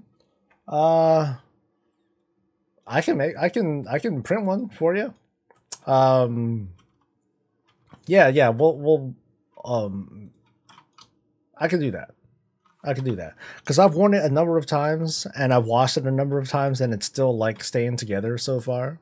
So I think it fits, or so I think it's like of decent quality. I just don't like the print of it. Like I don't know. It has one of the I don't know. I don't want to say it feels cheap, but I want to find a better shirt maker. But I can make a print for you, tribe, if y'all want it. All right, where's the next thing? I'll go here. I'll go this way. The ribeye was chewy. The bread was not fully baked, and the sauce was just jalapenos crushed in a cream sauce. Gross. And you want a shirt too? Damn, guys. Maybe at some point I'll do like a patron reward where it's like, yeah, if you do this much, then you get like a shirt. Yay! Yes, I can do shirts. So let me tell you the cost right now. At least for making the shirt, off the top of my head, it was $18, 18 to $20 for a shirt. And that's yeah, depending on the size, and then whatever the cost is for like shipping. That's it. So I want an In-N-Out now, so I can compare Five Guys to the other contender for best burger ever. Where you at? Where you at, Mike? How many more subs do I need? Don't worry about that, dude. Calum's gonna make more accounts. It's like, come on, dude. You already got your you already have your product features in some of the videos. I really need to think of something more inventive than to make fun of the whole wood part. I'll need to think of something. Like slightly more inventive than that.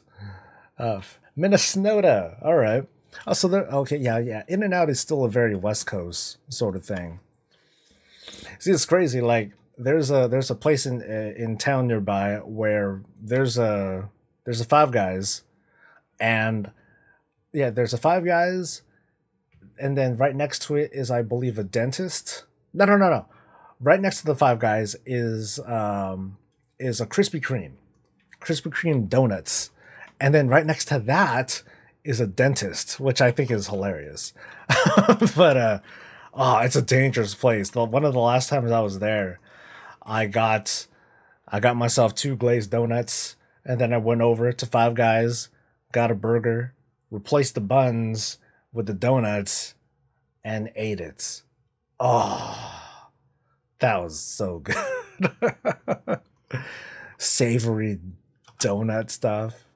Super heart attack status. Okay, now I know this thing's working because I hear Ken's anthem. Holla.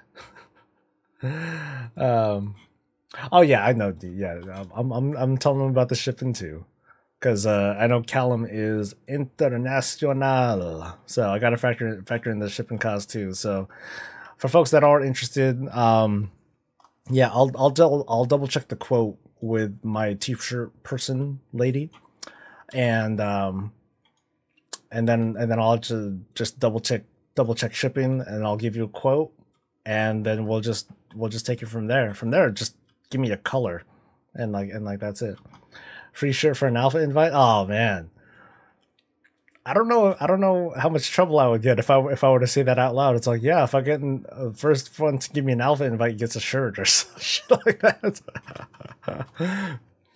I don't understand how people like Five Guys. I don't enjoy biting into a burger that tastes like peanuts. You know, I never noticed, Crab. I never noticed the taste of peanut oil in those burgers. I'm mostly maybe it's a taste bud thing, but I mostly taste like everything else in the burger, and I get it light. I don't get too much stuff in it. I just get like the usual stuff, bun, no tomato, but then everything else all the way. But yeah, that's a curious thing. I've never noticed the peanut oil. Well, now I got to experiment. Now I think I need to go to Five Guys, head down there, and be like, you know, yeah, this is. I better take another few bites out of this. Oh, I better do some more research. I better like eat another one or something like that. Finally bought the Grinning Reaver. Looks so good with the transmog. Grinning Reaver does look awesome. I love the animations on that thing. Let's see. Mage Master 225 asks, do you think Bob would have any buddies or cousins that were in the Blingtron War?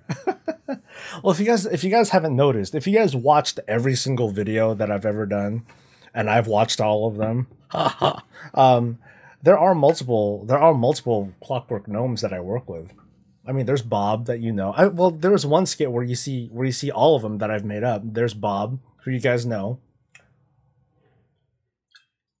He's like my eternal rival. Oh, and by the way, I think my wife asked. I think she asked me this the other day. She's like, is Bob a boy or a girl? And they're robots. That's what they are. So take that as you will. But yeah, there's Bob, and then there's Biffa. Oh my God, have you guys heard of the expansion that's named after me? It's called Biffa. You know, there's Biffa, and then there's Boob, the one that we've seen the least of because he's a sexual deviant. Because Boob has an artifact weapon of his own, but you don't know what it is. You don't know what it is. And I will never reveal what it is either. But it's amazing. And he sounds just like this. Anyway, yeah, that's Boob. Maybe I'll feature a little bit more of him at some point. Let's see, In-N-Out is amazing. In-N-Out is amazing. I love their fries when they're fresh. I hate their fries when they're not fresh. But I really do like In-N-Out. They do some good stuff. My favorite though, hands down, is a localish place called Jeffrey's Burgers. They have these huge patties. Like, I don't know if you guys follow me on Instagram or not. That's kind of I don't post there very much, but like sometimes I post like food pics and stuff, and you'll see like this burger salad that they have. Oh, that shit's banging. I love that stuff. Mike says, Soul, I don't know if you watch anime and or cartoons much, but I love the Boondocks. Hey, me too. It's been a while since I watched them, though. And listening to you tell the story of the burger they made with notes makes me remember the Luther episode where they call that burger tits or something like that, where people sleep and become crackheads for that. That's why I did it. I was like, dude, I'm gonna, like, this is years back, you know, back when Boondocks were still kind of a thing. I was like, dude, I was telling my boy Tech, I'm like, dude, I'm gonna have a Luther. And he's like, word? Oh, yeah, I'm gonna do it. I don't think he had it, but I did. And there are pictures, I think video too, of me eating the Luther. I was like, all right, guys, this is it. It's like I think it was, I forget if it was 1 or 2 patties that I had with it, but I was like, it was good. It was good. Tribe, this is your anthem. Right on, dude. I ain't mad. All right, Crab posted a screenshot with my goblin on it on Discord. I may have popped the show. All right, let me look. Let me look. Where's my Discord button? I've made way too many windows open. Let's see. Anything on this site to tell me anything? Nope. Yeah, I don't know about you guys. I subscribe to a lot of different Discord channels. It's so easy to. It's like subreddits, you know? You subscribe to so many of them, and then you lose track of like what you're looking at. Hey, that is really good, Crab. The transmog that you have set up there. I like that. Like the colors just fit, which I find really impressive. Anyway. Let's see. Dude was asking about. Let's see. He's playing Sing It with Mickey. Oh God. Okay, free shot. Instead of you, I'll get your wife an invite to not to quid pro quo this tribe, but you know, if something were to happen, I think I'd owe you one. You feel me? So, before I moved to Cali a few months ago, but yeah, Tribe, if you are serious about that, yeah, like let me know and let me know what you need for that. Before I moved out to Cali a few months ago, if I ordered pizza from a local place in Illinois, it was a Big Mac pizza. I have not heard of a Big Mac pizza. Is it what I think it is? Is it like a pizza and then you have like hella Thousand Island dressing on it and then a layer and another thing on top of it? Because that is what it sounds like. Oh, that sounds like a challenge. Which reminds me of this pizza that I really like. You know, me and my boys and my wife, we called it the devil pizza. It wasn't super complicated. It was just a barbecue chicken pizza with bacon, red onions, and I think that's it. I think there might have been garlic on it too. No, there wasn't garlic on it. I would like garlic on it, but I don't think it had garlic on there. Oh, that was good though. Let's see. And I finally caught up with chat. Go me.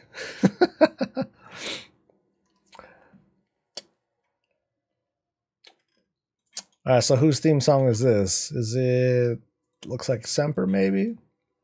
Oh, it's all good. I think that can be kind of the thing. It's like, hey, when you come into chat, make your requests. That's how I know you're here. Even if you're lurking. That's how I know. This is how I know who you are. It's like, oh, it's this and this person. Nice.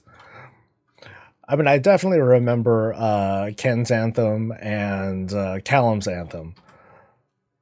So over time, maybe I'll get something. You don't know what I want to eat now. Am I killing you with? Are we killing you with all the food options, man? Oh, hey, the elite thing is back up. I'll get to it eventually, though. All right, so how am I looking on the fragment thingies? Oh, you know, I should probably use this stuff now. Let's see, this is a big one, 105? Sheesh. That's kind of a lot. Ooh, a pristine one. Holla. All right, and that's it. Yeah, this thing, man, this quest does take forever. This is, I presumably this is the one that gets me the mount, so it'll be worth getting. But man, you kind of earned this one, I gotta say. Not like this one, which you just buy, but well, I made my gold. I made my goal. I think I did good. The Midwest might not have much, but it is great for a variety of food. Well, what do your cravings tell you, Crab? It's not. You like the song, but it's not your anthem. I mean, just think of it like if you're like a WWE wrestler, WWF wrestler, however you want to refer to it. You know, what do you play when you just, you know, kick open the door, you walk in? What do you want people to hear? I don't have an anthem, I don't think. Yeah, nothing that I can think of. I'm exposed to too many different kinds of music that like have that really feel good feeling. God damn it. that'll just get you pumped and excited. Motherfucking souls in the building. Ah!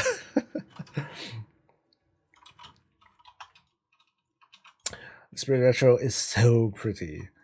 My cravings tell me that I don't know how. My cravings tell me that I don't know how I'm not over 400 pounds. You know, something that I have. What's one thing that I haven't had in a while? I haven't had Chips Ahoy cookies in a while.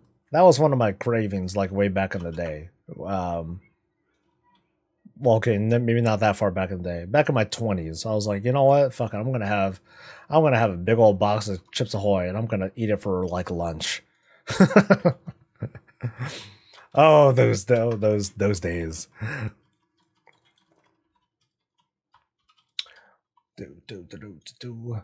Is that your line for the quest for us to do a transmog grand? I'm kind of in the groove of I'm in the kind of groove of doing this, and like I do need to take care of this quest before the week's over. Otherwise, I'm gonna miss out, and I'll feel really bad because I'm like halfway through now, and and I will be like legit pissed if I get this far and then miss out. I'll be like, oh, soul sucks.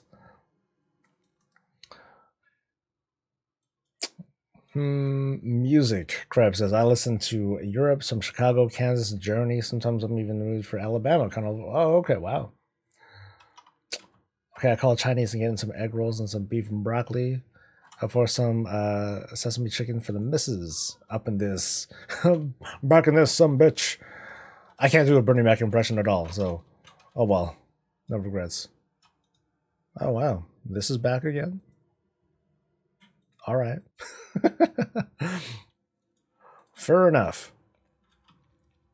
All right, where's this thing now? Oh, what? I missed it? Let's look on one run. I really want to finish this though, man. I know I do feel kind of bad that I haven't really done any transmog at all this week. But I've been busy cleaning the house, making sure everything's cool, working on videos and all that stuff. Sometimes I want Sometimes I want me time. My song? You don't know what my song is. I don't know what my song is. And you're not allowed to like try to inject me with you're not allowed to push a song onto me either.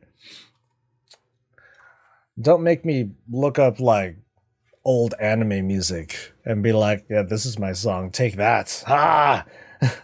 Quitty says, I'm going to go to sleep now. Got a bit of a headache from doing stupid stuff regarding the Food and Drug Administration. I'm going to assume that's, oh shit. I'm going to say that's what it is. I'll say early sleep. Whoop, whoop. All right, Quitty. You have a good one, man. Thanks for coming by. I appreciate. Callum knows my song. Uh-oh. See, I do find it funny that no one, I'm not daring people, I'm just pointing this out. No one has had the courage to make a request for a Taylor Swift song. Wussies. Then again, most of her recent shit sucks anyway, so yeah, there's there's that too. I would still be like, ugh. All that would do is trigger me, be like, oh, I long for the days when her shit was good, but whatever. Anyway. So that's it. That's all the time. That's all the time you got. Your time, man. Hey, according to this, I'm not done with this. I'm not done with this quest yet. And if I miss out on this mount, but you know, that transmog stuff ain't going anywhere. And on top of that, like, for all we know, I should probably wait until like those transmog farming fixes go into place. We don't I don't recall any tweets. Maybe there was something that I missed, but I don't know if it's going to be something that's going to be hot fixed in, or if it's going to be something that we're going to see like in Biffa. It would kind of suck that we have to wait that long to get it, because it sounds like something that can be hot fixed. But if it's something that would take up a bit too much time, then I'd rather that we wait. Like, I'd rather see us get that hit the what's the I think their release date was at or before September 21st. If they can do it sooner, I would rather see them do it sooner. You know, anything that delays that, I'd rather not have. I can hold off on transmog for like a little bit longer. Let's see, who are these guys? These guys sound kind of familiar. Oh, it's Pantera. Okay. Do the cat growl? What? Like, rrr. Anyway. Funny, me and my sister were talking about cats. We're both allergic to cats, so we automatically don't like cats. She gets sneezy. I get scratchy. Sneezy and scratchy. No, that's itchy and scratchy. But yeah, like, well, yeah, we don't like cats. But I do find that kind of funny. Someone Killjoy, man. I'm not an exciting person. Surprise. The reason we don't do Taylor Swift is because we have good taste in music, is what I want to say. Damn! Semper coming out with the no taste line. You know, I'm glancing at chat, and I think I unleashed the beast. So we'll see what happens. Mike says, Soul, wife wants me to ask you, as she is watching now, where did you take the now Mrs. Soul on your first date? Shit. Uh-oh. My wife's watching right now too.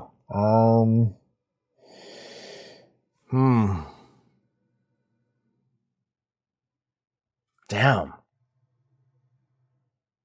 Uh-oh. This is not good. First date. Shit. I don't know. Fuck. Well, I'm in trouble. God damn it. Next month is a special month for us and all that. But you know, it's funny. Like, we don't even have a date when we first started officially dating, or you know, when I could call her my girlfriend and all that stuff. We don't have a date for that either, because we kind of forgot. We know what happened. D, if you're listening, should I share that moment? Let me know. It's not that bad, but I don't know if she wants to keep that private or not. So I'll ask permission. But yeah, dates. Shit. I'm upset with myself now, because we're not like the, you know, go out and have a date night. You know, we don't usually do stuff like that. I'm waiting for her to answer either on here or on chat, and she's not saying anything. She might be busy with stuff, or she's seething mad.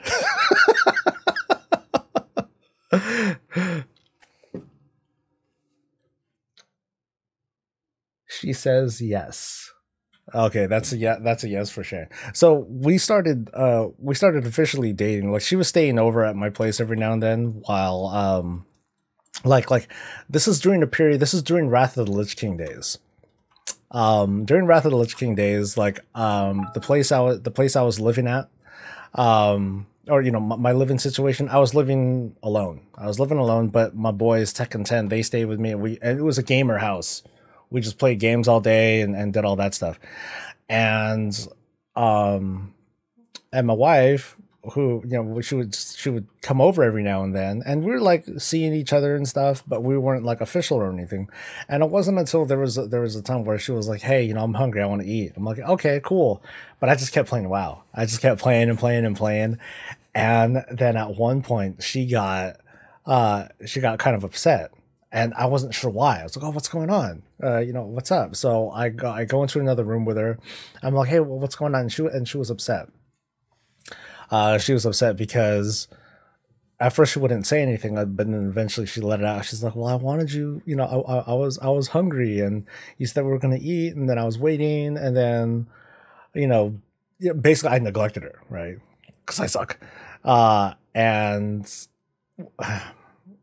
without remembering like all the words and everything, she basically said, you know, if I'm gonna be, you know, if we're gonna be together, if we're gonna be like boyfriend girlfriend, then you know, I'm gonna need to listen more. I need to be more responsive to that. And I was like, really? So this is like it? Oh my god! It's all like going. I'm like coming out of the room. I'm like, yeah. You know, not like to this song. This is not my anthem, but I was like, yeah. I felt good about that. I hope I'm not totally inaccurate about that, but it was basically because we got into like a little stint over me not getting her McDonald's. that's how that came about. So there we go. Not to make you look bad, so, but I proposed to my wife in the exact same place we had our first kiss. That's sweet. That I would never have been able to do that, because my first kiss was not romantic at all. Yeah. See how she is laughing and looking at me. I'm telling her why. This is why you never do that to another guy. So she's all... Yeah. Dang it. Now she's gonna call me out. Later. Not now, but later. She's gonna make fun of me for this one. Lon Measley Dreams of Warcraft posted a new video for TSM, for groups and operations set up for dummies. Oh, that's cool. Yeah, I did one like way back. I did a TSM kind of talk through like way back, and I remember calling it the worst video that I ever made. Maybe it is the worst video I ever made, but yeah, I remember I pretty much went through. I went through the same stuff, like, and I did it. I did a number of others, and even one that's not a very smart video, but one where I'm just like, okay, here's what you do to like just set up a really stupid TSM thing for just selling anything. And that's literally what I do. Like let me pull it up. Like I just have a junk group where I have like all these different items, these different random items, and I have an operation to it where all I do is sell it at like a certain percentage of the market price on my realm. And that's it. And I just dump stuff. That's all I do. It's like I said, it's a very irresponsible way to set up your TSM. But like if you don't even want to think about like the guesswork at all, that's one thing to do. You're not gonna make very efficient money doing it, but you'll at least get rid of stuff for better than vendor price most of the time. She says it's a cute story. Arguments of women lack of food is 90% of the case. 90, huh? For me, it was more like communication and stuff, but I guess I'm the 10%. Mythic and Taurus time. We'll catch you later. All later. All right, Callum. Thanks for dropping by, dude. Always appreciate having you folks over. I can't be bothered with TSM unless I make enough gold for what I want to do with just auctioneer. I'll leave the good gold making to the people who care. It's amazing, man. Like I follow a couple people on Twitter who do some amazing I see some amazing screenshots of like their mailboxes and like all the freaking gold that they amass just in like a day. Making hundreds of thousands a day. I don't know if it's profit. I don't know what the actual profit is, but they're grossing like hundreds of thousands a week, maybe a day, depending on the item that they're hawking. It's pretty amazing. For me, it's high. I only work with glyphs, which is at least a pretty high margin, but only modest income or modest gross. I don't make a ton of gold doing it, but I make more than enough for my needs. All right, let's see. Is this queue working right? Let me double check. All right, cool. It looks like the queue is working right. I cracked a bunch of flasks Monday and post them and repost Tuesday morning, and that plus passive income and mission tables keeps me from being broke.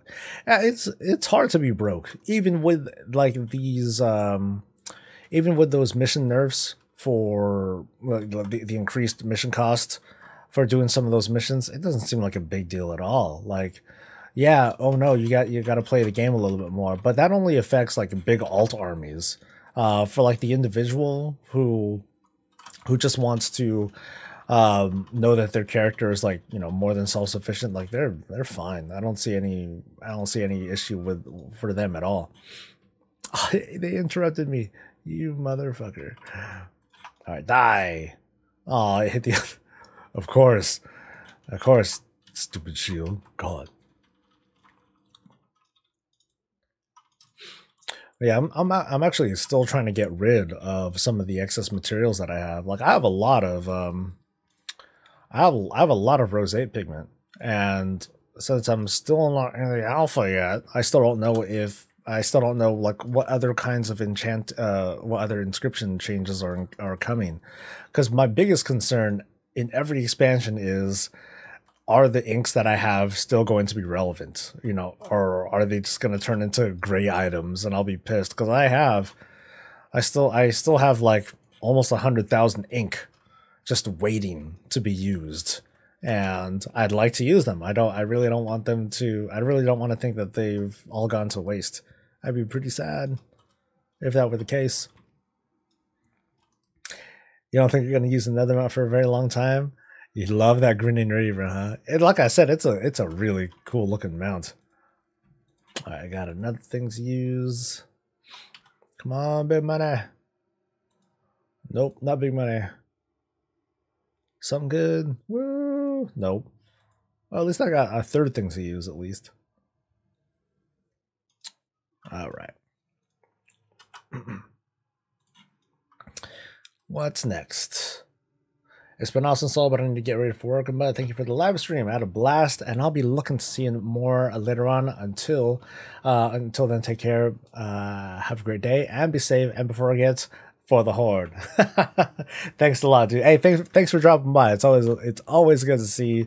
Like I said, it's always good to see brand new folks popping in for the stream, checking out what's good, and liking it. That's always cool, man. Did I by any chance see what I said in guild chat a bit ago? I didn't see enough, but I could see it. I can't wait for him to get home. If he was good today, I got him and his brother their own Switch. Oh, nice, dude. Hey, that's Dad of the Year level stuff, man. The whole wrecking them at Splatoon, not so much, but hey, that's cool. It's cool that these days parents are bonded with their kids, and with the stuff that we grew up with, right? Like my dad bonds with me. I bond with my dad whenever we're doing like little construction projects and stuff, like do it yourself building projects and all that. That's what my dad did a lot around the house. In your case, if you grew up gaming, so are your kids. You know, if that's still a big thing for you, that's cool. You can also sell the inks on their own. The what's it called? The inks sell okay. They're not they don't sell that great on the realm. Or at least they're really inconsistent on the sale price, because a lot of people, most people have wised up on what's good regarding like the trading of roseate pigment to ink. So not everyone is not everyone is like getting fooled on that. Before I was making like pretty good dividends. I was like, dude, I'm literally making like an extra, 30, 50 gold per ink when there is no extra cost to it. But oh well. I should probably take a look at that. Actually, it's been a little while since I've noticed how the ink prices are going. Because if they're good, I'm like, okay, I'll get rid of some of them. But more than anything, I like being ahead of the game when it comes to like being able to restock on the fly. That's the one thing that early in my glyph making career would drive me nuts. Whenever I would run out of materials and I can't do anything about it but farm. Ugh, that's the worst. But that was early on, back in like Cataclysm days. That was rough. Once Mr. Pandaria came along, I was like, okay, I can at least make herbs and then grind those for materials. And I think this is Taylor Swift. Here we go. No. This is something from Callum, I'm sure. It almost sounded like her though. All right, so how many fragments? I'm at 344 out of 600 fragments. My buddy got Splatoon to play with me, and one time I wanted to grab a smoke, so I handed the control to my boy, and he straight up wrecked my buddy while I was smoking. Damn, nice. Right about my nephew, he's been hooked on playing Fortnite on the PS4. He's been playing the crap out of that game. Right now he's on winter break, which is unfortunate because at the same time my parents are in town. My parents take over the TV, so he's not going to be able to play much over his vacation, which kind of sucks. But otherwise, yeah, he's like on it. Yesterday he was playing that thing like all day. I was talking with my sister and musing. I was like, man, I don't even think I marathoned games for this long. And she'd be like, yeah, you did. Yeah, you did. It's just that time went by so fast you didn't even notice. I'm like, oh, well, I guess. But this is me playing like role-playing games like Final Fantasy, and I'll be doing this like farming brachiosaurs or some shit like that. That's how it was for me. But in this case, he's like online playing with friends, which I think is cool. There's at least like that social element to it. And otherwise, he's an active kid. He's just enjoying his vacation at home. Semper says, before I forget, me being the person that I am, decided to test out your Dreamleaf farm, and okay, I submit I got 44 in less than 10 minutes. Hey, I'm not gonna sport something that I don't think is good, or especially something that I haven't tried. But yeah, between that, the nightmare pods that you should get out of it, like you have potential for some really, really good returns on farming Dreamleaf. Like if for the people that like farming, it's easy and consistent, and the price of Dreamleaf, the price of like glyph materials, it stays at a pretty good rate. I think it's pretty good. Ken, looks like you're getting kind of stir crazy, dude. What's up, man? Oh wait, what? I thought I got this. Hey, there's another scribey person, or not scribey person, archaeology person. Oh, and they have the necklace thing with them. Haha, that's cute.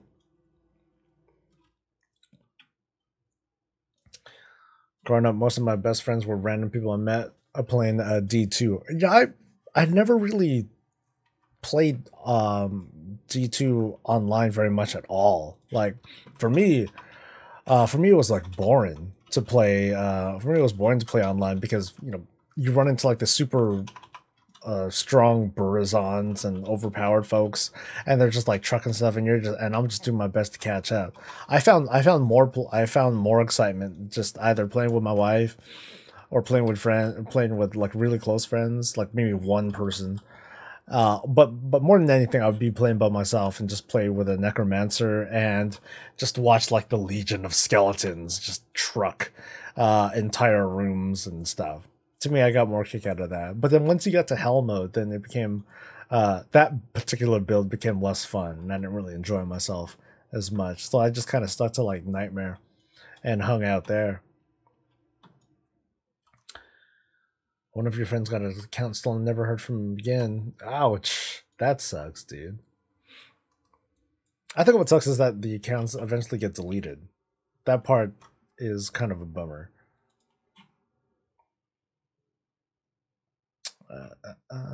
All right. Yeah, that's always kind of a bummer because I remember I had to remake my characters a number of times when they all get wiped. And unfortunately that happens. Kind of a bummer. Oh god.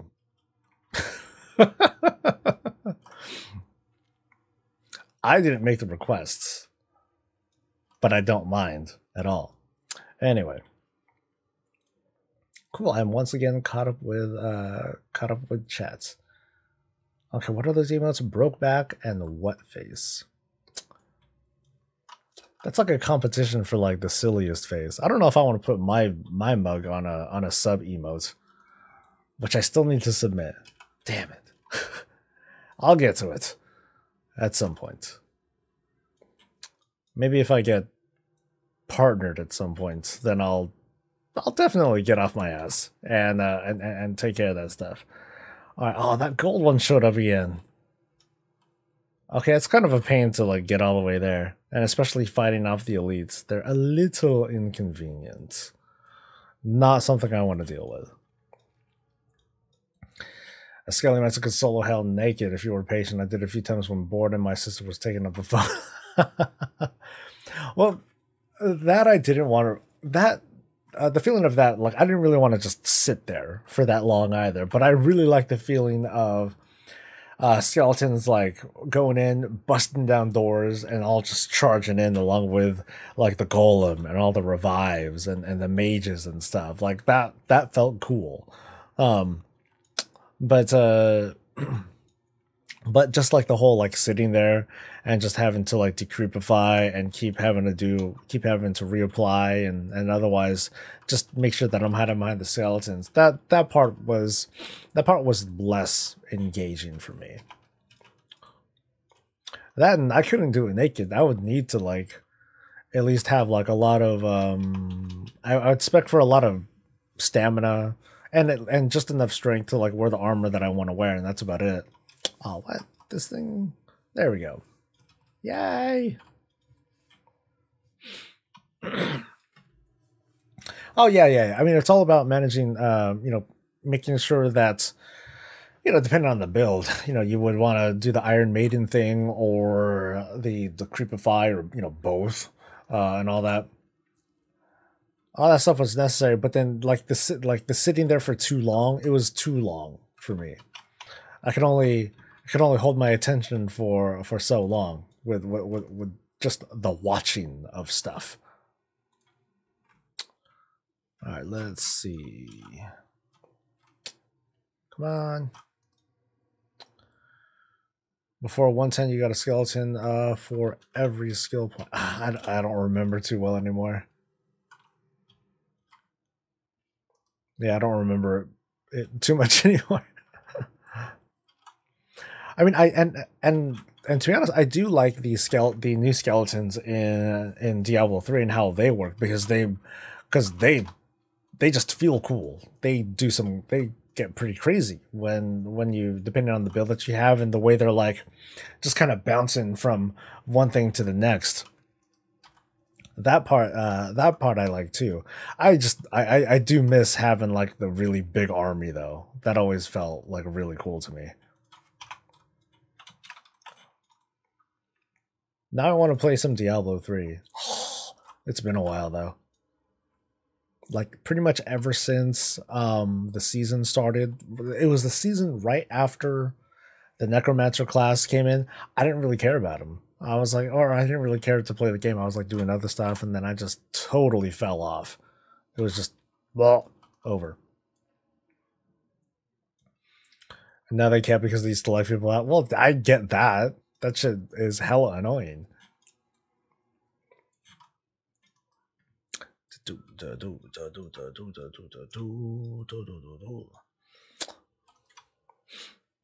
Ooh, nice. Nice aim, Soul.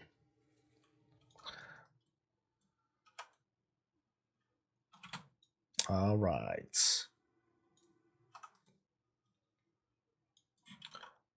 I actually have a break in the talking for a bit so I can farm for shit. So yeah, today's plan is to get that video out. Probably work on the Shadowlands thing a little bit more. But I don't expect any other videos to come out aside from tomorrow's weekly.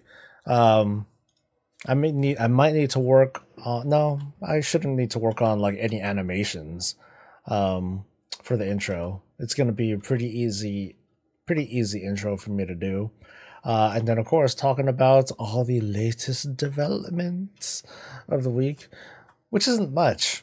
There's the loot stuff and one other thing that people have been buzzing about this week. I forget what it is now.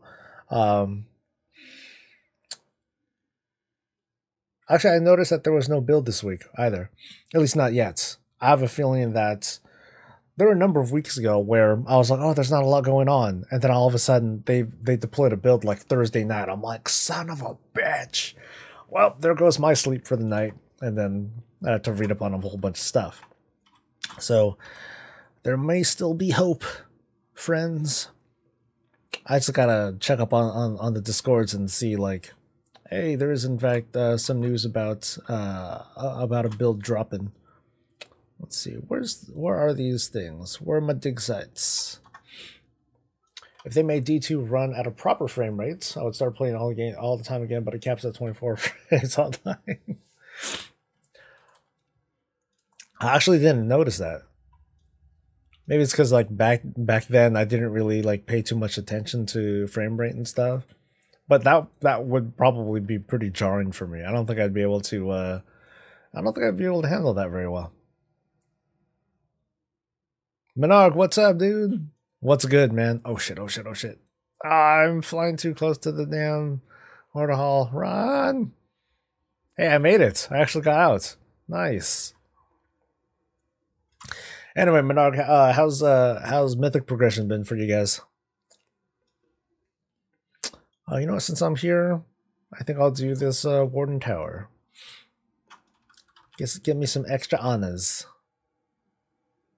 Oh, and I'm at 3k Awakening Essence. That'll get me 3 legendaries. Oh my god. I don't care. Alright, let's see. Come on, crowds. Give me some crowds. Yeah. Not a crowd. Alright.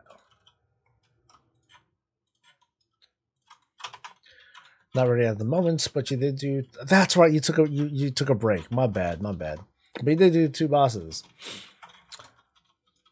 and it sounds like that's what the guild was at before, right? Because let's see, there's Worldbreaker, Puppies.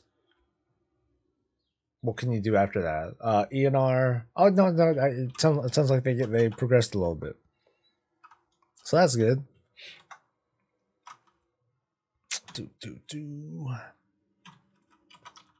Ooh, this is some old school Taylor Swift. Dang. Someone was reaching. Alright. It's fast enough they get ENR and portal people down. Oh, okay, nice. Nice. Yeah, I do remember the struggle from that one time that I was watching your guys stream. All right, let's 56. Can I still not request music with? You should be able to, but yeah, like I'll keep an eye out. Just make a request, Monarch, and I'll see if it errors out, and I'll just let you know. Or well, hell, you'll see it too, but you know what I mean. I'll be able to at least skip that thing. But yeah, I'm not quite sure how to fix that either. Maybe I'll have to like change the way that the search is done. I don't know if that would help though. All right, 2 more dudes. Nope, doesn't look like that worked.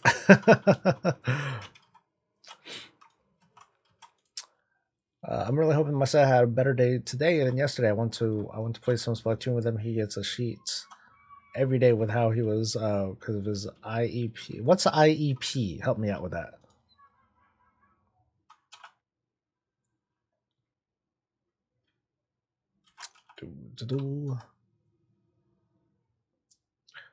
Let's see. I'm going this way. So what's my honor thing at now? 40 something or other? 46. I'm almost at prestige like 5, I think. 5, 6. Something low. Let's see. It's yeah, I'll be at 6. Woo! I'm so great. I'm so great. Oh my god.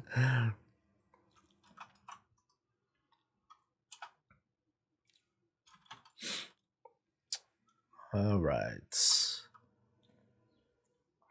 Yeah, so today should be a fairly stress-free day, I think. There's like whatever that my parents want to do too, though, of course. Probably go get some groceries and all that. Should probably take care of my allergies.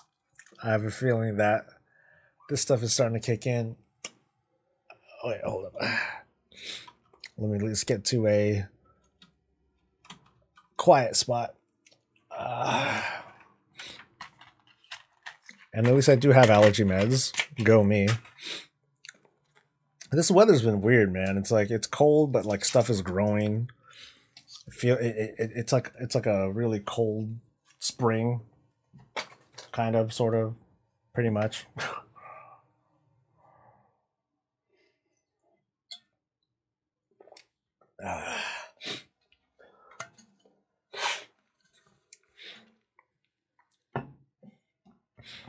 I don't know what it stands for, but basically means that he has a file that has the extra accommodations that he gets, like it wears a seatbelt on the bus and has a aid in his class. Oh, okay. Yeah, allergies do suck, man. It's a pain. I feel bad. It's kind of rude for me to like sniffle and all that stuff on the stream, but would you rather see that or see me blow my nose on stream? But whatever. All right, let's see. What is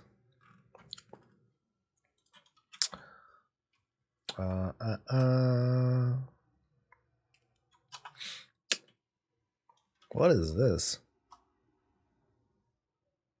Oh, it's a parody. I was gonna say, because I'm like, this song sucks. But, of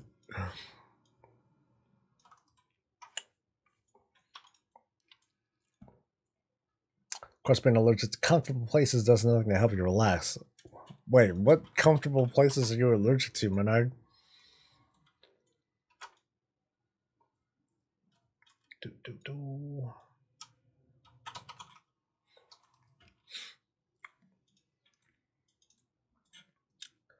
All right, so about 4:05. Oh, and my shit's full. Oh no!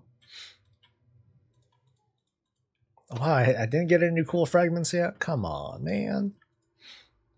Weak.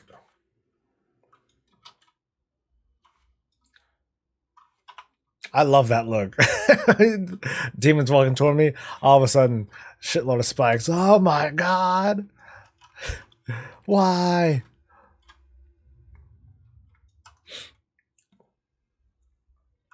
You made the switch to no sugar creamer. Not used to it yet. Ooh.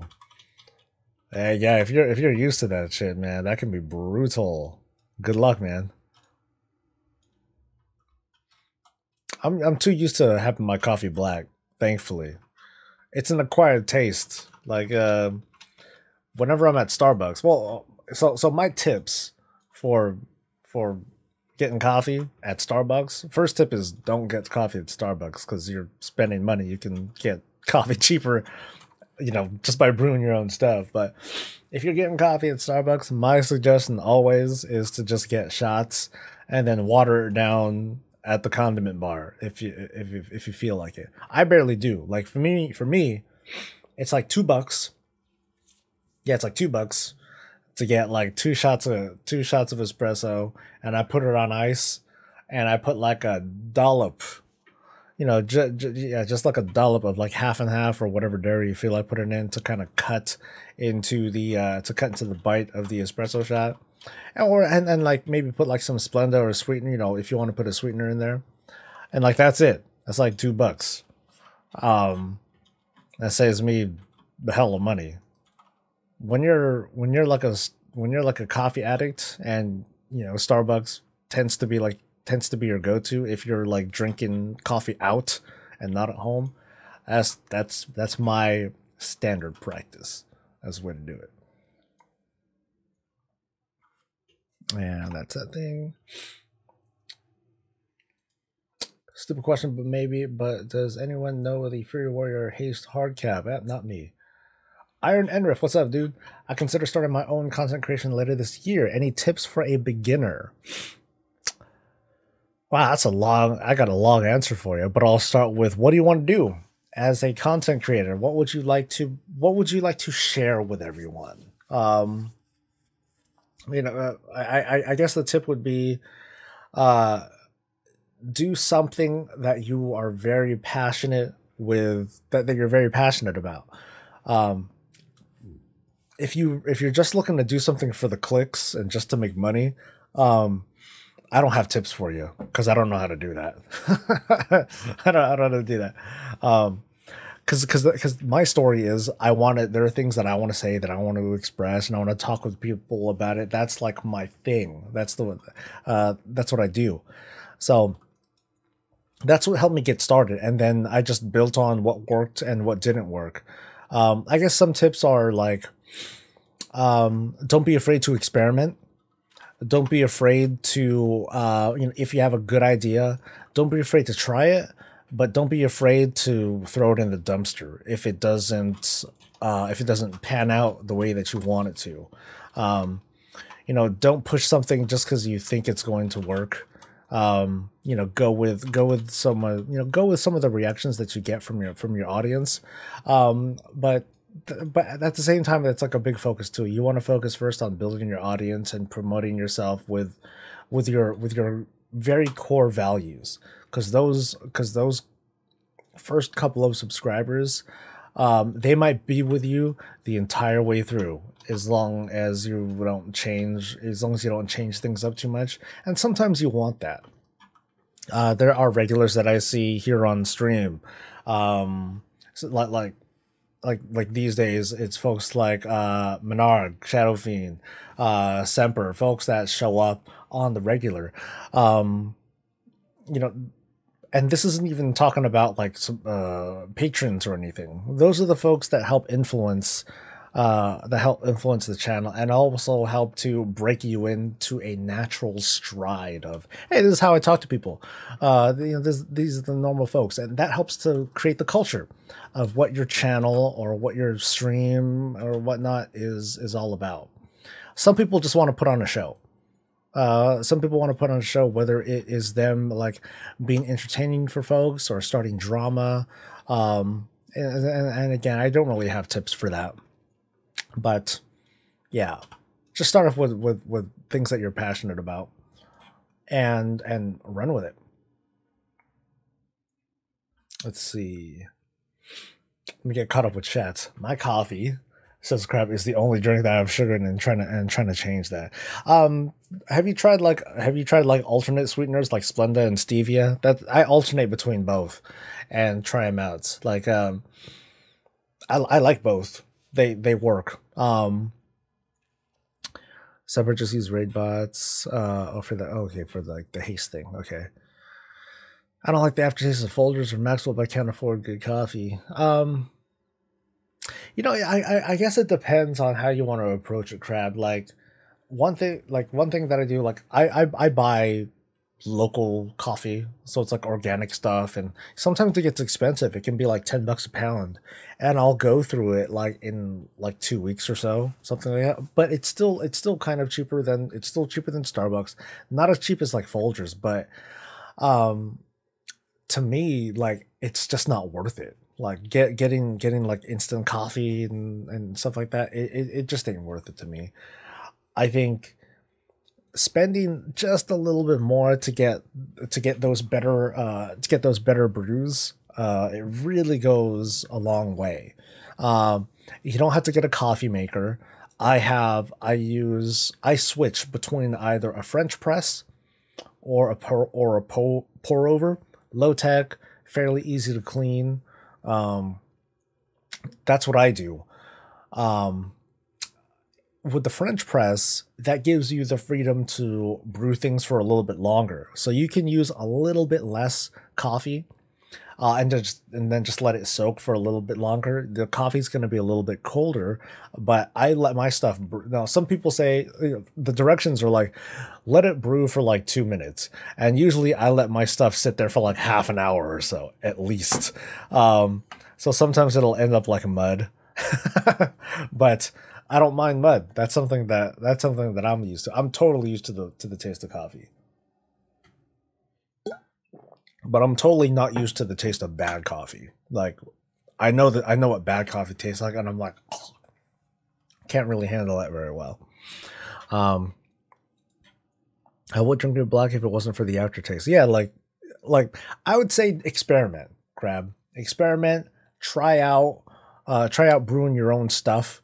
Again, French press or pour over, like that stuff is pretty cheap, and they can last for a good while as long as you don't break it.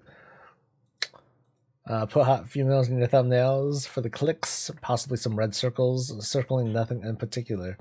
Yeah, you can clickbait, but it doesn't earn you any respect. But what it'll do, it'll trigger folks. It'll make them click into the video, and then they get mad, and then they comment. And funny enough, as long as those comments aren't like too toxic looking, um, that counts as engagement. That'll actually get you more traffic. But for me, the whole principle prevents me from doing that on purpose. So go for sugar, rather get fat than get cancer. I haven't. Everything gives you cancer. Sugar gives you diabetes, and sweet and low gives you cancer. Everything's bad for you, so you might as well you might as well get what you want. So if that means sugar, go for it. um I'm good with stevia and Splenda though, or I'm good with stevia these days. That's what I'm getting. That's what I'm getting these days. All right, I'll see you later, tribe. Thanks a lot. How many clicks would be nice, but doing what I want is important. Yeah, because if you're going if you're motivated by just doing what people are, just what people want and all that, and you're just going for like clickbaity stuff and all that, at least the way that I see it, it just doesn't feel good, because then you would constantly be asking yourself, what am I doing this for? What kind of message am I trying to send? Some people want to entertain, and if that's what you want to do, then you can go that route. For me, it's different, not better, but it's just different. I want to inform. I want to have conversations. I want to create, not a safe space, but I want to create a space for people to discuss and disagree without it getting into like a whole shitstorm and stuff. That's what I like doing. I'm happy to discuss opinions and make points and all that stuff. The only thing that I correct people on are like the facts. Hey, person, let me clarify. It's this and this and this. Or someone would correct me. I'll be like, ah, shit. And I'm wrong about something, which might dismantle my entire opinion. And sometimes, or more often than not, it doesn't.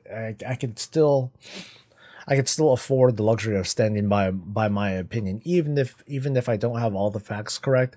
The spirit of the argument is still there. So at least when I'm talking with people and debating with folks, I try to make that separate distinction that say, you know, we're trying to talk about this. Don't worry, you know, don't get lost in like the war of semantics and words. You know, let's get past that and get to the actual conversation that we're having, because it's easy to fall into straw men like that and get lost in the argument, and you end up talking about something that you're like, why am I talking about this? This conversation is like totally derailed. It's boring now. So that's important. That's an important thing that I try to do when I'm trying to talk with people through comment and stuff, because it can very easily derail. And that unfortunately is when I have to stop engaging, because it becomes just a waste of my time. It becomes a waste of everyone's time. And I only have so much time on my hands.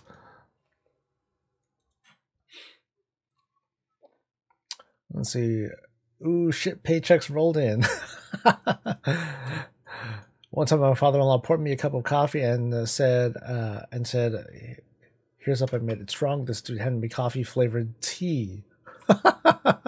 Coffee, you know, coffee flavored tea isn't that bad. It's just infused with, you know, it's just infused differently. I got mine today as well. Oh, your paycheck, nice. By the way, male tank characters are still cooler even if it's a night elf, right? You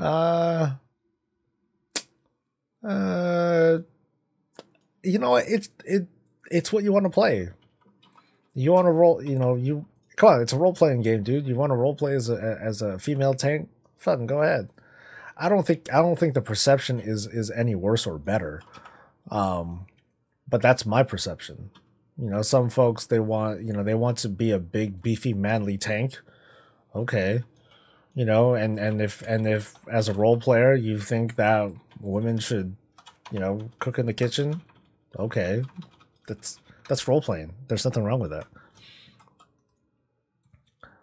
And, you know, and if people are offended by it, it's like, it is just a game. But it's when people take that too seriously, they take it out of the game. Then we're getting pretty distasteful. I mean, come on, go to freaking Goldshire. You see the worst of every camp, man. All right, you already said I'll see you later. Gosh. All right, see you later, Trev. Again. All right, where is? Okay, why am I walking? Move your ass. Do.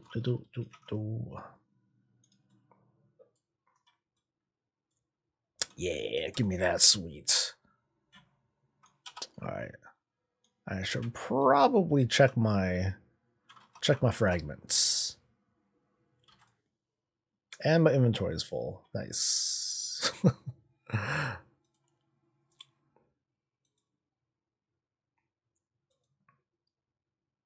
Inventory, goddamn inventory filling up. Sheesh.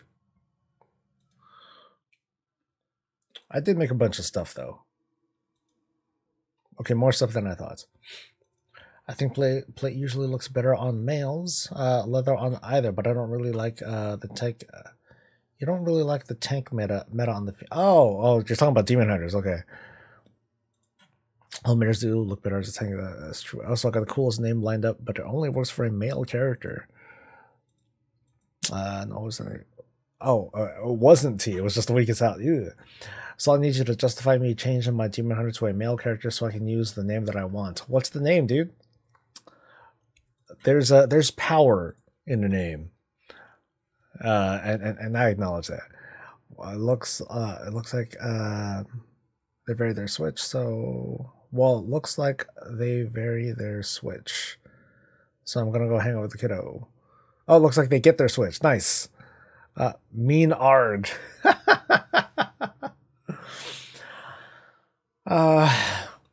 Does it have? I don't see a reason to gender change though. It sounds like, you know, there's mean men and there's mean women. You can do what you want. That's the way I see it. Oh, break the air of the ground. Oh, I can spawn shit. Oh, that's cool. It shows how much I, you know, do this stuff. That's neat. Now I can get more fragments. Oh my god. Oh, and I get the fragments of what's its face too. Shit, I should have known this sooner. Yeah, extra free fragments. Fuck yeah.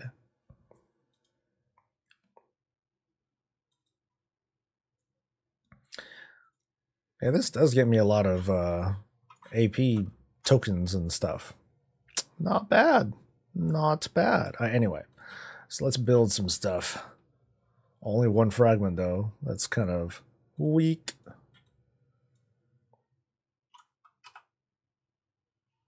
All right. So that's those two. Where's the next place? Ooh. Dig site. The Path of Home. Haven't done that one yet. I'm gonna go there. Ha! Could someone buy me a WoW sub? Just bought Biffa, and I have no sub to actually play. Would really appreciate it.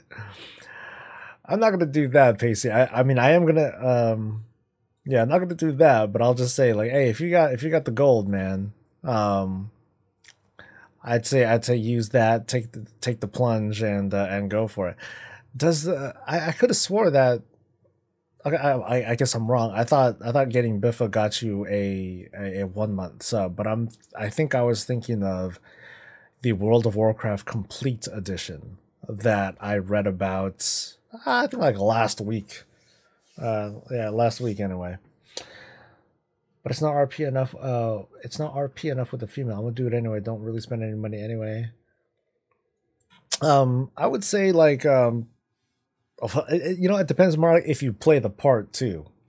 You know, if you don't play the mean card, then well, what's the point? I mean, I did say that there's power in a name, but for me, the names aren't super meaningful. I'm just like, yeah, whatever. Soul this, soul that. But yeah, dude, I Pacey, I would say like, take the plunge buy a month,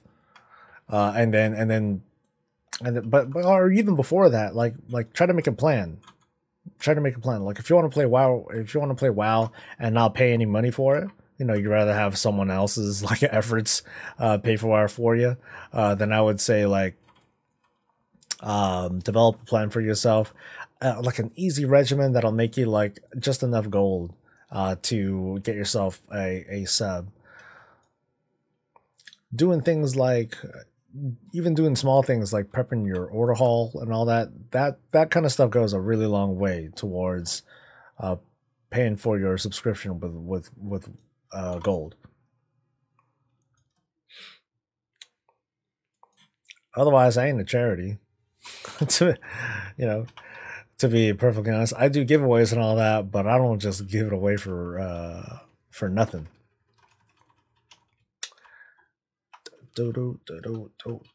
Which reminds me, I'm gonna have to run my random for or my random thing for tomorrow's giveaway.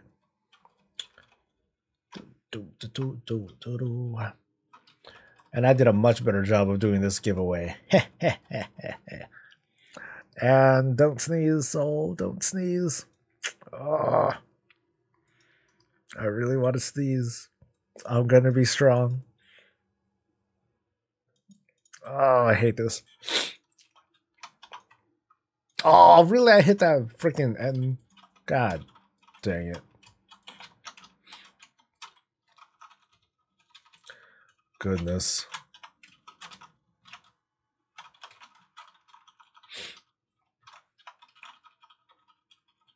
Come here. I love that my holy shield like jacked up that dude. That archaeology person. All right, what's next?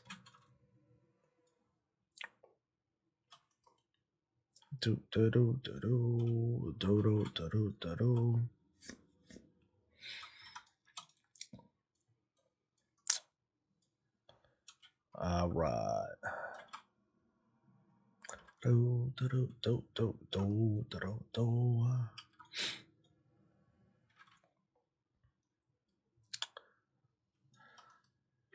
No one should just pay the sub for others. No one should pay the sub for others, no matter who they are.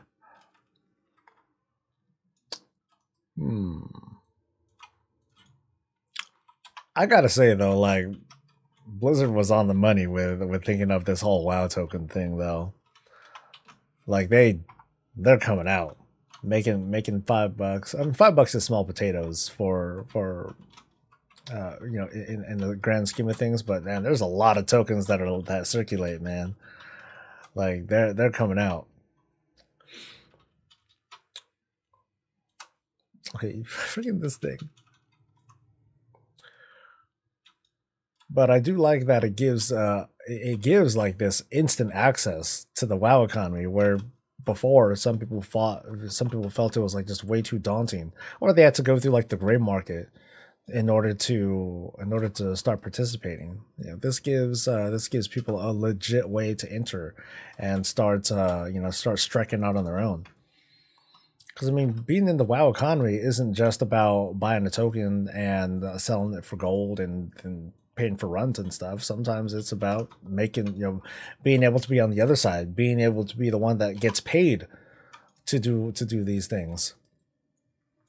I mean, the example I'm talking about is like, me making glyphs. I could just make money by buying a WoW token for $20, sell it for like 200 grand, boom, 200 grand, just like that. That's like that's like half of my monthly gold income right now. Or I could just play the market, play smart, set up a system of farming and getting materials from the auction house, and I can make more money that way. Meanwhile, someone else is paying me. So I think that's pretty fucking sweet. I pay for you, Brody, if I was rich, but unfortunately for both of us, I am not. I'd probably do a lot more giveaways if I had like the gold for it, or if I had like or if I had like sponsors and stuff. Like I know that like with some of the bigger YouTubers, like they get free Blizzard gives free pets for like giveaways and promotional purposes and stuff. I think that's pretty cool. I'd like to do that, but then I'll like, I'll just do one, because at least I'm getting, at least I'm able to do this on a smaller scale without paying anything, because I make gold. I think that's something to appreciate. That token on EU realms are 100K more expensive than in the US. It's easier to just subscribe here. Oh yeah, for sure. But that's the economy at work too. A lot of that means that there's just more gold circulating over on the EU. That's what it communicates to me most. That there's the bigger audience is there. And so there's more gold. If there wasn't a lot of gold that was really making movements, then the prices wouldn't be where they're at. That's the way I see it. I mean, that's kind of why you see the WoW token going for even crazier prices over on like Taiwanese places, because they just don't move the same way.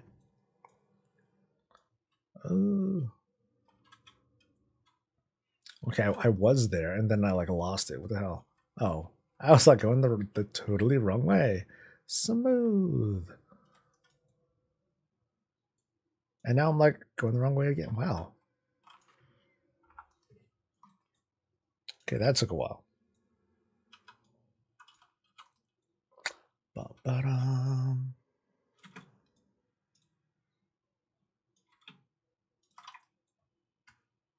It is a pretty big difference, though, I gotta say. But again, that just kind of speaks to how much gold is circulating over in the EU markets. Okay, I can't even tell what color that telescope thing is. Survey tool, whatever.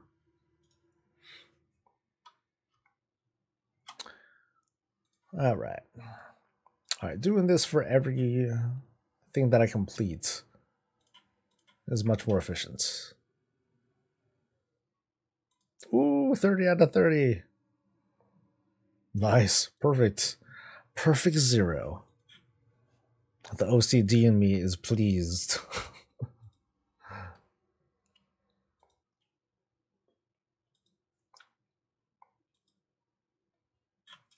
Oh, no extra tokens though. Alright, so where am I going now? It looks like I'm going north. Oh, actually, there's a thing right next to me.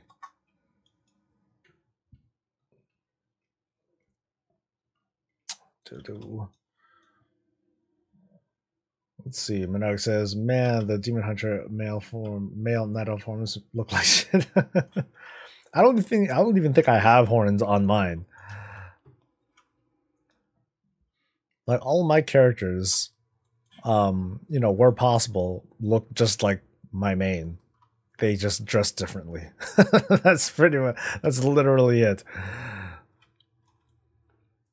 Like everyone is Solid and just like a different transmog. That's almost literally what it is. 100k difference is a good day. By the way, there have been times where 150k or more of a difference. Yeah, I know that's when there was. I know that's when there would be like a pretty big spike. Like oh, Destiny 2 is on sale. Okay, cool. Now we're gonna see the prices go nuts. Oh, Biffus on pre-order. Let's have another crazy crazy price spike. I still need to do a video on that. So like a whole kind of like a historical look at the WoW token and like see where it's see what's coincided on those days. But that just involves like a lot of research. But it could be fun. Might be a little entertaining. It'll be entertaining for me. I guess that's what I guess that's of primary importance. Have I started leveling my Demon Hunter yet? Actually, Menard, he's max level. Wow. It was funny because I saw that comment of yours the other day about like, hey, you know, you need to level, you know, you need to level another class aside from Paladin, and I was like, I already did. Yeah, or like I've been. Like my Demon Hunter was like I think 104, 105 like last week, and then I'm like, you know what, I'm just gonna do it. I'm gonna finish it off. And so I did. And it didn't take very long with like a full rest bar and doing the bonus experience things. I was able to get it maxed out pretty quick. So he's done a couple things. He's, you know, he got his he finished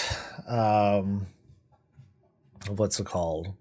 Antor's LFR. Well, okay, he only did I think one of the LFRs and got that legendary and stuff. But I still need to finish things like the Demon Hunter campaign. I just haven't really gotten around to it. But so far, it's okay. Like it feels all right. It's not the same, which is something to appreciate. So I'm gonna keep trudging along with them, force myself to keep going and. You know, really explore until I can decide, okay, this is cool, this sucks. Because I caught myself earlier too. I was like, oh man, okay, I'm bored with this guy, I'm done. And I had to like slap myself a little bit. I'm like, hey dude, I'm not done yet, not until I can really like explore what this thing's all about. So I'm gonna continue giving it a chance. If he had better gear, then I would have taken him to like the heroic run tonight. Because I think he's like 890 or 900 on the item level. It's still pretty shit, but I'll just be like, Guild, come on, let's go. Let's carry my guy. I'm just kidding. I'm mostly kidding. I'll probably take him to like the next time we do like a normal run. Then I'll try him. Then I'll try him out for realsies this time. Yeah, and I've only played him as a tank. He doesn't have the Havoc weapon yet. Let's see. Kids were excited as how to open the Switch, and now I need to update it. Oh yeah, there's that, huh? I know that is kind of a bummer. Ooh, I got a thing right away. Oh, I thought I got it right away. Oh, weak. Where's it? Oh man, the thing lit up. It just took a while for it to disappear. Tisk, tisk, tisk. Let's see, can I do a thing? Yes, I can. All right. You know, I might actually finish soon. Hey, how about that? Demon Hunter tanks are so cool though, except that their AoE thing is a bit long of a cooldown. Yeah, like it does feel weird not having a consistent AoE thing. Like for me, like for me it's rough because I don't have Hammer of the Righteous. You know, I don't have like an always AoE thing running. And that feels weird for me. Like to me, like Avenger Shield, Hammer of the Righteous, Consecrate, like those are very important things when it comes to getting a bunch of AoE DPS. Demon Hunters not so much. Like they don't have I mean they have some on the fly stuff, but it's kind of unwieldy too. Like having to do my demonic leap thingamajigger, that feels kind of weird, and especially if I miss, that kind of sucks. And then there's the emulsion aura and that sigil thing, and like that's about it. So it feels clunky's not the word, but it feels a little cumbersome when with trying to get it with trying to AoE consistently for the purpose of pulling. Just for the purpose of pulling. Once you have everything, like I don't really care too much. Like I can just use that sheer thingamajigger, and that does a pretty good job of maintaining the AoE threat. But apart from that, yeah, it feels kind of funny. Let's see, Iron Enriff. Wait, why does this stuff keep repeating? My playlist is being funny. Oh well. Leap, sigil, the burning thing. You do need some at cursor. Wait, does oh right, that sort of thing. Yeah, there's that. I don't like doing that though, especially if I like fat finger and I don't mean to. You know, if I fat finger, and especially because my mouse is buggy. Like if you guys ever like actually watch the stream intently, then you'll notice like every now and then my camera will just like suddenly jump to like some random spot, and that's because like the sensor on my mouse is like, well, it's partially the sensor on the mouse acting funny, but I think it's more so like my right click button. It sometimes stops dragging. Like if I'm holding my right click down, sometimes it'll like let go and things get weird, and I don't like that. Once I get the extra funds, then I'll get myself a new mouse. Until then, I could still do raids and stuff. That could still work. With the current best spec, let's see. With the current best spec, your main finisher, the heal, is also AoE. Yeah, there's that. But then I don't want to use it all the time either, because that's my heal. That's my effective, that's my most effective heal too, right? And I don't want to just use it haphazardly. But I guess at least from what I've seen, I've been building up what's that resource called? Pain. I've been building up pain consistently enough. But I think experience will be, it sounds obvious, but experience will be the thing that will help define the Demon Hunter experience for me best. Once I get a better idea and better perspective, then I'll be able to speak to it much better. Until then, until then, I'm constantly comparing it to a paladin. I'm like, okay, it feels like this on a paladin, which sucks. It feels like this on or it feels like that on a paladin, and this is better, or so on and so forth. But I guess the other big thing is that I have a very geared paladin. He's pretty damn beefy. There's nothing that I have to worry about out here. early on, I noticed that there's a lot less for me to worry about as a demon hunter too. Like I'm like, man, nothing is threatening. I'm not even geared, and I don't have to worry about jack in the world. This kind of sucks. That's what makes me once again want to be like, I want them to bring item level scaling because this doesn't feel engaging. I feel way too unstoppable. Oh, 94. Oh, I can make something. Yay.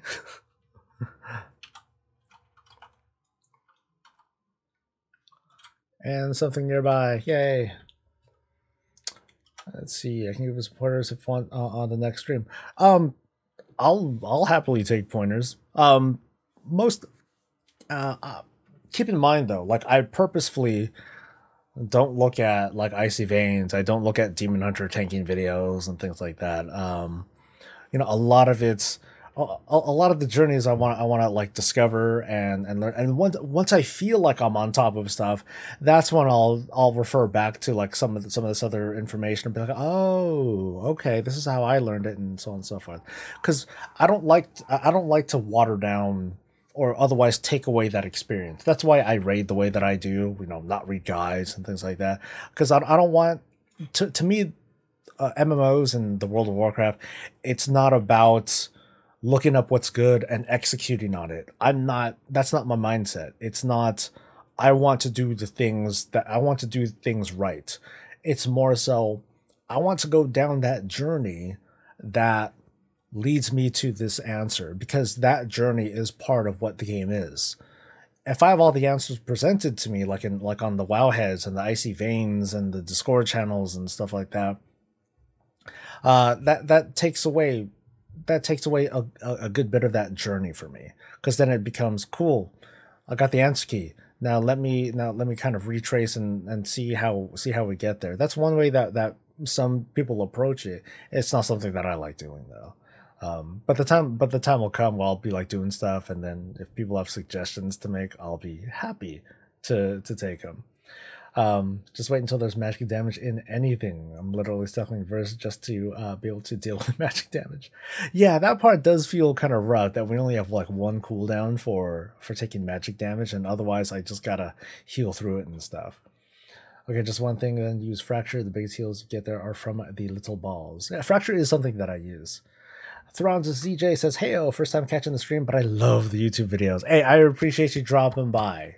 I am gonna wrap up the stream pretty soon, because it's the morning show's over. It's now the afternoon show. So, but I appreciate you dropping by. It's always good to see a couple of new faces show up for the channel, especially if you like, you know, follow and subscribe and all that. So that is always loved.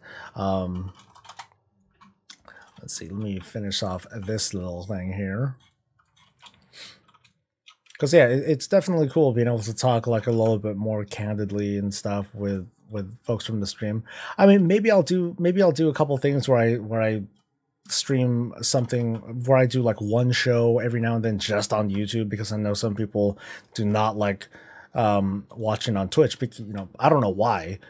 Some people, well, okay. Some people say that they have trouble running Twitch on, you know, from their network, or it doesn't run in their country or their workplace, but YouTube does. Some people have like a predisposition on Twitch that it's all about the subs and getting all thrilled and excited about getting another set of subscribers and how it interrupts the show and stuff. I'm like, well, that's no different from YouTube the way that I see it, but I can kind of understand the Twitch mindset, how people tend to talk with just emotes and emoticons or whatever. But I don't mind that so much, because that's not the way I talk. People can talk to me however damn well please. It's up to me to respond to that and all that. But yes. Like I said, I have a fairly stress-free day ahead of me. I'm going to be taking care of probably some family stuff, spend some time with the family, and otherwise slowly prepare myself for tomorrow's weekly. It should be fun.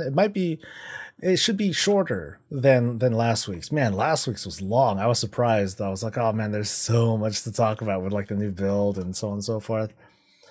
I'm kind of scared that there's going to be another new build like tonight, and then I'll be like, shit, not. I'm going to be working all night. I'm going to be working a lot longer than I thought I would. By the way, the part that you said all your characters look the same might be why you think they're all born, because they're too similar to the paladin. That might, you know, that makes a good point, Menard. Like, because I identify myself like the same way with how I look and all that stuff. I think that does probably lend a little bit to how things feel the same but different, and how I might be dissatisfied with it. It's hard though. I know that what I definitely need to do, I just need to really like try to stick with another class for like a little bit longer. Give it more of a chance, give it some breathing room before I can really decide whether or not I like something. It's really hard for me to not want to just stay playing as a paladin, because I'm not bored with being a paladin at all. You know, I'm not in a situation where it's like, oh, you know, I want to try this and it's not working out and yada yada yada. I do legit enjoy being a paladin. That's what also makes it kind of hard for me to want to try out anything else, because I'm having a good time. If anything, I just feel bad because I'm playing the game the way that I want to, but I'm also not really exposing myself to everything that there is either, and I don't think that's fair. It's just that I'm happy, so why change that, you know?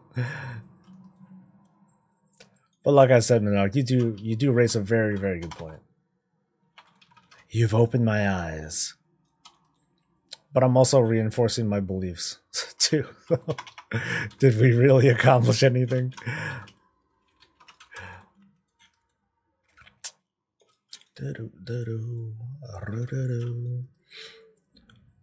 But my initial impressions on the Demon Hunter are pretty positive. They got tricks. They got things to do. I think one of the more different tanks that I'll really have to contend with will be when I start trying stuff with a monk, because that has a very different feel to it. Me and Shad and I, we talk about that in the podcast, which again is going to come up pretty soon. We talk about that for a while, how monks feel, you know, how certain tanks feel different from others. Absorb tanks versus armor tanks versus the shieldy tanks, and so on and so forth. Because Shad tries out pretty much all the tanks. I do not. I've been sticking with the paladin, and funny enough, he said that that's why he doesn't really care to play as a paladin, because he chooses the tank based on what helps out the guild the most. And in this case, he chose the druid because of the buffs that they give and the overall ease of, you know, how tanking feels easy as a druid. For me, it's kind of the same thing. For me, what helps out the guild most is to be the class that I enjoy being, because that'll make me happy and because that'll make me more effective than having to chase the meta.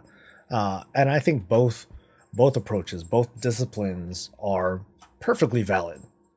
Yeah, totally fine, as long as we're happy, right? As far as I've seen, it's going to be 3 times as cool in Biffa. Oh, why is that? Because I don't know. Semper says I'm going to put up a poll. I have the Lightforged Draenei Heritage Armor, so what allied race should I do next? Well, aren't you Primary Alliance, Semper? So there's only really one other choice, right? Unless you don't care about which one you go for. Are you going by the talent changes? Okay. I don't think I saw much of anything for Paladins, aside from like the overall tanking changes, as well as, I mean, there's a change to Shield of the Righteous that's going to make it AoE, but that doesn't mean much of anything to me. It's like, okay, cool, I might do a little bit more DPS, but that doesn't really mean much to me. I really want to see, I'm going to stick to this until I'm disappointed, but I really want to see more of a thing with Ret Aura. Give me something to do with Ret Aura. Make it cool again. Or make it cool, period. Or just make it a passive. just make Retribution Aura passive, because it does nothing right now as a talent. So you might as well. So if they're gonna give us nothing, you might as well make that baseline so that we get that nothing talent for free, and put in something that's more interesting. Prop Paladins look like they're going back to be Balakadins. That would be interesting, because we haven't seen that since Wrath with like block value and stuff. Because the way I see it, like prop warriors are, they've taken up that niche of being the blockadin, or of being the block based tank. I would like to see paladins be like a damage return sort of tank. Like I said, focusing on Retribution Aura to return damage to their attackers, kind of like Vengeance, mostly not like when I say Vengeance, I mean like the old tanking mechanic from Mists of Pandaria, where as you take damage, you inflict more damage, do more healing, and things like that. But I would like to see some sort of damage return components really come back for paladins, because it's just I don't know what the theme is, or it's hard to tell what the ultimate theme is going to be. Right now, it's all about like throwing your shield and using that shield's ability to absorb things. But I'd like to see a little bit more I'd like to see a little bit more of an evolution than just that. So I'm curious. I'm excited. I'm nervous with what we're gonna see next. Okay, I think at this point I'm determined to like not stop this stream until I get to until I finish this quest. I'm at 593, so like I might as well share my victory with everyone. Assuming that I get the mount from this. I don't know if there's like additional requirements that I just totally forgot about or not. And where is this thing? Glow, damn you. There we go. Because I'm at 593, 596. Oh, shit. I play both factions, so I don't care. I want all four anyway. So what should you do next? Well, I guess it kind of depends on it might slightly depend on what class you want to play. That kind of, that might kind of sort of decide it for you.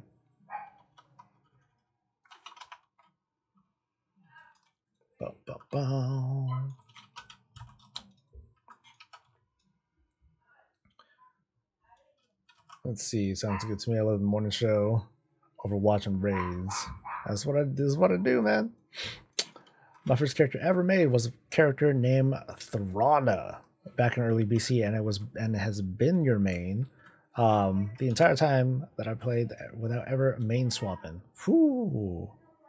That's dedication. Even I wasn't like that. My first character was a warlock, but because there were no Horde paladins at the time, and even then I wasn't interested in tanking or being a paladin. I thought that was weak. I was like, paladins, boo, that's lame. And even then I wasn't very turned on by shaman. I'm like, shaman, whatever, they're all right, not really, whatever. Didn't really care for them. But it wasn't until I saw videos of people soloing Scarlet Monastery with a protection paladin with like the thorn with the shield that returns damage and such, that I was like, oh, this is cool. I gotta try this out. Maybe I'll make some money out of it. So that's why I made a paladin, because I wanted to make money. I wanted to get loot and money. And now you know the origin story. All right, where's this thing? Down here? Over here? Come on, I'm at 598, man. This is like it. Okay, I'll at least finish the dig site too. Yay! Okay, so I'll finish this dig site, and then we good. Get off me.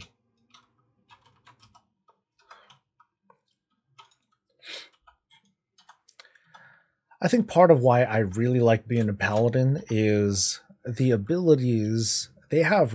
They have a really good to them. Like they feel powerful. Like when I press my number 3 key, I throw a big ass golden hammer at someone's dome, and it hurts. It hurts a lot. When I hit my this key, I throw a shield that hits anywhere between 3 and 5 targets, and it jacks them up. Sometimes outright kills them. That feels good. When I hit someone with my shield with the righteous, I'm literally backhanding someone with my shield. Boom,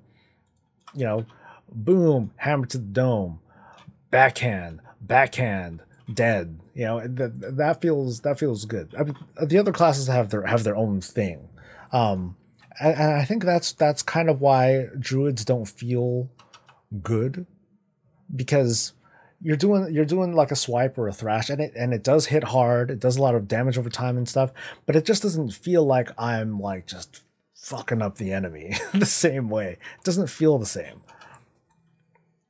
So yeah, like my motivations for playing the class that I play they're personal. They're my opinion. They're just but these are the things that I feel when I'm playing this class. All right. Where am I going again? I just want to finish this dig site. I'm almost done with the dig site. Looks like, yeah, just 2 more bulbs. And then I'm done. For now. I'll play a monk for 50% the experience XP increase and the 3 left. Can't be much. Oh, that's right, that whole enlightenment thing. I just want Captain America shield to get its silence for every target that hits. That would be so OP, man. You know that. It would be awesome. But you know that wouldn't fly for very long. People would be pissed.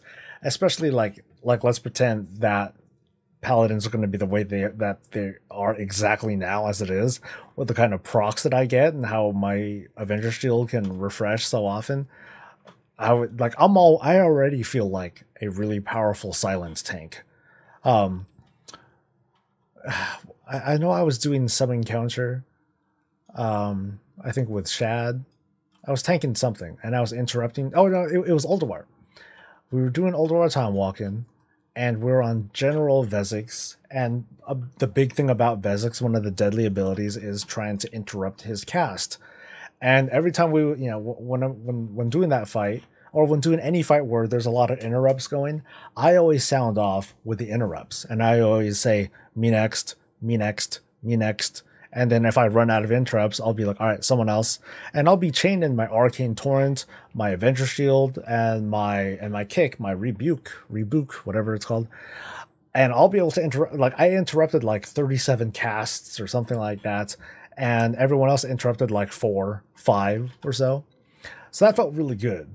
So if I had like, if my Avenger Shield was able to silence all caster targets, it would feel so awesome, but way overpowered. It would be way overdone. Hella people would become paladins for like a particular encounter or a fight or whatever, knowing that there's like lots of there are lots of casters. Like people would love me in Mythic Plus dungeons because I can lock down most casters. I think that'd be really awesome. It'd be too awesome though. Let's see, Shaman's back then were only good for one thing, dropping Monotide for the priestesses. Hey, don't forget Bloodlust, man. Don't forget that Bloodlust. That was the tits. My class fantasy. It used to be that way back in the Wrath days. Was it? I barely remember. I don't remember too well. I think you might be right. I'll just believe you. But yeah, like it was powerful. Like when we first got Avenger Shield, it felt so good. Especially because before that we had nothing. Back in BC we had Judgment, Seal of Blood, and Consecrate. That was it. Those were our 3. Oh, and melee attacks with Seal of Blood. Woo! So exciting. Yeah, our toolkit was weak. It was hella weak. And like I couldn't even take aggro away from like nobody. Everyone was like a druid tank could just stand there, and I wouldn't be able to get aggro off of him because of his thorns damage or whatever it is that druids had at the time back in BC. I'm like, man, this sucks. Threat generation was literally spell power for, yeah, dude. We needed to, like, I was tanking with a I tanked with a gladiator mace, a healing gladiator mace, because it was better. It was better for tanking. It gave me a lot more oomph than like other stuff. And that kind of, I mean, it was cool because I figured it out, but it sucked because it sucked. Okay, so what am I doing? Observing burial ceremony. Where's this burial ceremony? And wow, the family's being loud outside. All right, so where's this thing? Okay, maybe I got to read the text. How about that? Give something to Lessa and Jaime. Okay, so I just give it to the quest giver, right? Which was like here, somewhere. Yoo-hoo. Nope. Oh, come on, man. Where you at? Oh, wait. I think I see someone. There we go. Hello. Here are, oh, remaining bone fragments. Okay. So, cool.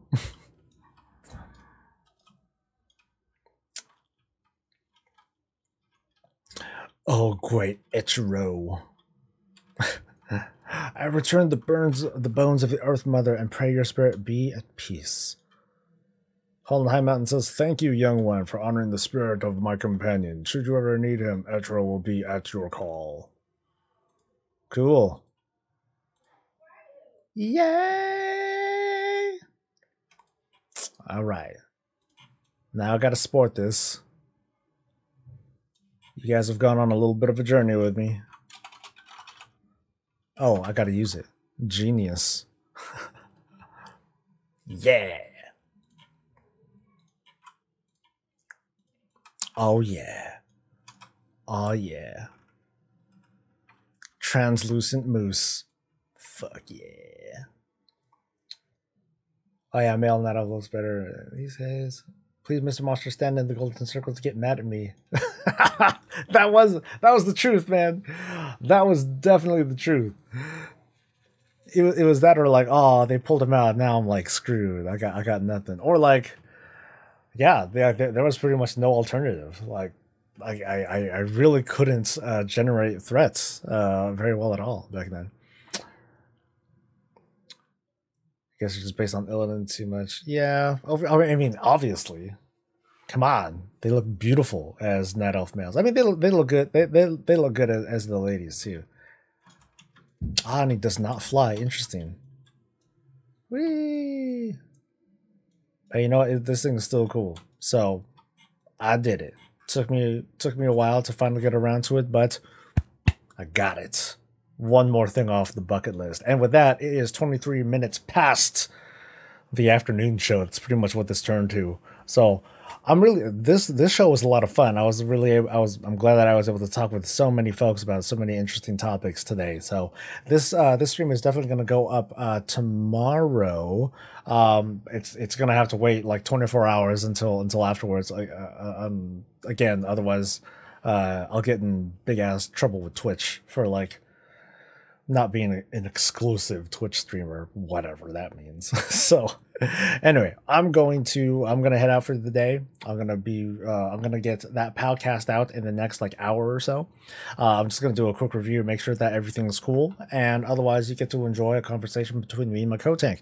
Otherwise, I'll see you guys for tonight's stream. We're gonna be doing some more Antaurus stuff with the guild, probably with alts. If people want to join in, I'll see how the guild feels about it, and if so, then we'll get some more folks that feel like showing up. Go ahead and show up. I'd appreciate it. Otherwise, I'll see you guys tomorrow for the weekly. Warcraft Weekly is coming in. Every week, every Friday, with me and Bob and whatever the other shenanigans that I think of pulling up. Yeah, that's a lot. That's a lot of talking for an end screen, huh? Anyway. You guys have a good one. Again, I appreciate everyone that joined me today and letting me be a short part of your day. You guys have a good one. I'll see you in the next thing that I do. And until then, stay safe, stay happy, and as always, stay breezy, breezy, breezy, breezy, breezy.